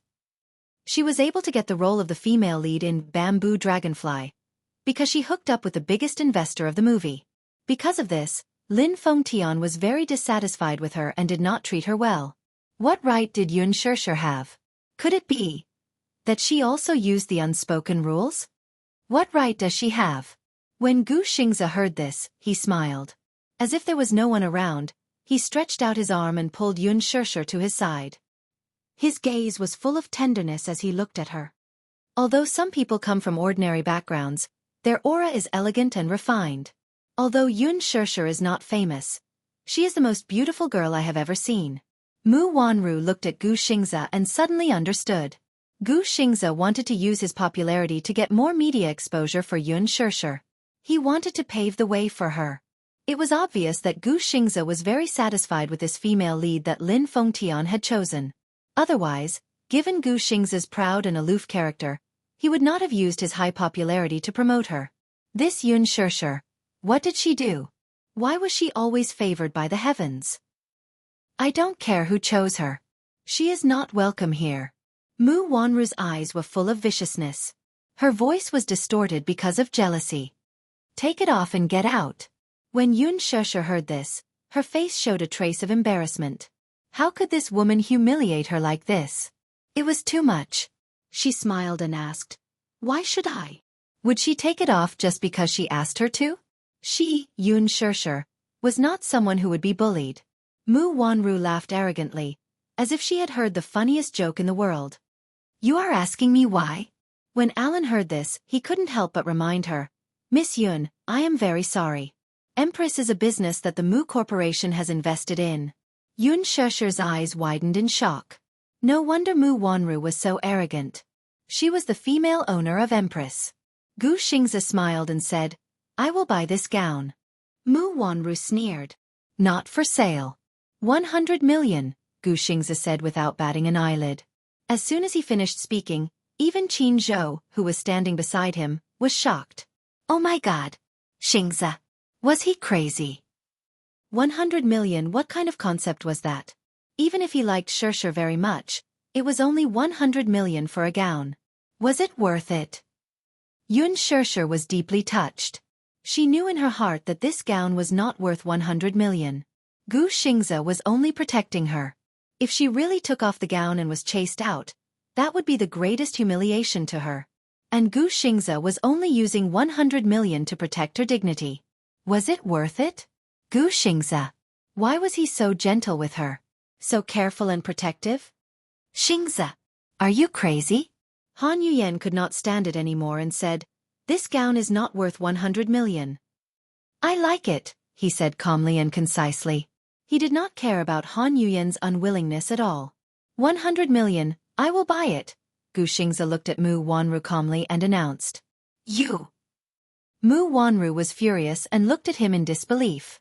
Mu Yaja's cold voice sounded from the side. Not for sale. Hearing this, everyone sucked in a breath of cold air. He was not selling it even for 100 million. Why? Qin Zhou was also angry. Chairman Mu, 100 million is a sky-high price. Mu Yaja leaned on the sofa lazily and elegantly. He was as calm as an emperor in ancient times. His domineering aura spread to every corner. Chapter 134. Mu Yaja leaned on the sofa lazily and elegantly. He was as calm as an emperor in ancient times. His domineering aura spread to every corner of the room. Do you think I lack this 100 million? Everyone's expression froze. After a moment of shock, they understood that Mu Yaja, as the heir of the huge Dishing Financial Group, naturally had the right to decide the life and death of the group. Dishing Financial Group was not only important in the capital, but also in the entire Asian financial industry. Mu Yaja did not lack 100 million. Han Yuyen was even more shocked. She only knew that the Mu family was one of the wealthiest families in the capital, but she did not know that the Mu family was so powerful. Compared to them, Xiao Dong, who was standing beside her with a serious expression, could not even withstand a single blow. Han Yuyen bit her lip hard and started to hate herself for being so short-sighted. She could not help but feel jealous of Mu Wanru. Compared to the Mu family, the Xiao family was a joke. It was nothing. Mu Yaja's overbearing provocation stunned Gu Xingzi and Yun Shishir. Even Qin Zhou, who had always been sharp-tongued, sighed helplessly. He knew Mu Yaja too well. Obviously, he was going to challenge Gu Xingzi to the end. Gu Xingzi's face darkened. His eyes, which were usually as cold as water, had a trace of bone-chilling sharpness. He frowned and turned his face away. The two men stared at each other across the room. Instantly, the air was filled with tension. President Mu, this gown is in the shop, but you're not selling it. What is the meaning of this? Mu Yaja curled his lips elegantly and stood up slowly. As he moved, the air in the exhibition hall was filled with his aura. For a moment, the air became even more tense. It's my right to decide whether to sell it or not. No one else has the right to interfere. Gu Xingzi's eyes were cold and his muscles were stiff. He was about to speak when Yun Shishir grabbed his sleeve. Startled, he lowered his head and saw her smiling brightly. She said plainly, "Xingzi, thank you for your kindness. However, I'd better take off this dress." "You don't have to be afraid. This dress suits you very well. I still like the white evening gown that you and Qin Zhou picked out." "I like it very much." Yun Shishir shook her head and interrupted him. Han Yuyen heard this and sneered. Humph. This empress was the Mu family's business, so the ownership of this dress was naturally decided by Chairman Mu. Chairman Mu loves young Mistress Mu dearly. Why would he give her up? These words were truly ear-piercing. For some reason, Yun Shishir felt especially heartbroken when she heard this. This Mu Wanru was his fiancée. Naturally, he would not hand over the most beautiful evening gown to someone else. But why did her heart feel stuffy? Yun Shishir suddenly laughed mockingly. What was there to question? If he did not love his fiancée, was he going to love her? She was no one to him. However, Yun Shishir did not care much about it in her heart. Although this gown was luxurious, if she wore it tonight, she would definitely steal the limelight and attract everyone's attention. However, she was just a newcomer. She had no background and no works. If she was too ostentatious, she would definitely attract unnecessary trouble. She was not a vain woman. She did not care about what others thought of her. Yun Shishir smiled and walked to the fitting room. She elegantly lifted the corner of her dress. Her steps were calm and her back was straight. There was no trace of embarrassment or disappointment. She was calm and composed. Instead, it made those who were waiting to see her embarrass herself at the side. Mu Wanru and Han Yuyen's resentment was like a fishbone stuck in their throats. Initially, they thought that Yun Shishir would run back to the slums like a pathetic Cinderella after being humiliated in such a manner. They also thought that she would be full of schemes to climb up the social ladder. Alas, she did not. Yun Shishir's calmness and composure set off Han Yuyen and Mu Wanru's viciousness and hypocrisy. Xiao Dong stared at Yun Shishir's proud back view with infatuation. Her heart was filled with shock. The situation just now was destined to embarrass her. In front of Mu Yaja, no one present had the right to defend her. Yet, she was able to retreat so calmly, without even a trace of embarrassment. She was different from Mu Wanru. Although Yun Shishir was not a real aristocrat, some women were like this. The aristocratic temperament and the elegance of royalty seemed to be innate and difficult to replicate. Mu Yaja looked at her back view. His deep eyes slowly narrowed and a deep meaning flashed across his eyes. He could not see through her. He originally thought that with his humiliation and arrogance, he would appreciate her weakness, helplessness, and panic. However, from the beginning to the end, she was so elegant that he could not see through her. He was unhappy. He was very unhappy. He felt that this woman was not as easy to control as he thought. He admitted that the reason why he humiliated her so brazenly and embarrassed her was because she was hiding behind another man despite her meek appearance. Compared to her beside Gu Xingzi, Yun Shishir in front of him was like a fully armed cat. She stretched out her sharp claws and fangs, not allowing him to violate her. Perhaps it was because this man hid his desire to conquer very well. He was usually quiet, but in fact, his desire to control was amazing. This was his nature and instinct. The blood of an emperor flowed in his bones and he would not allow anyone to disobey him. However, he met a woman who was equally stubborn to the bone. Wuxia pursed his thin lips into a line and his eyes were unreadable. Seeing this, although Alan could not bear to see it, he followed closely behind. With his help, Xianxia changed into the evening gown that Xianxia had his eyes on. She changed her hairstyle and matched it with simple but luxurious jewelry. Feeling guilty, Alan was especially attentive when he helped her do her makeup. After changing into a simple and elegant evening gown, the makeup naturally had to be changed as well. After changing the gorgeous makeup on her face to clear crystal makeup, Alan looked at her reflection in the mirror. What he saw was Xianxia's extraordinary face. Her facial features were exquisite and beautiful. Alan was a top stylist, so he did the makeup all by himself. Xianxia stood up and looked at Alan with a smile. She was still as perfect and flawless as ever. Alan was amazed again. A truly beautiful person was born extraordinary and did not need to rely on makeup. Even though Xianxia was only wearing a simple white gown, she was still radiant. When she lifted the hem of her gown and walked out of the changing room, she attracted everyone's attention once again.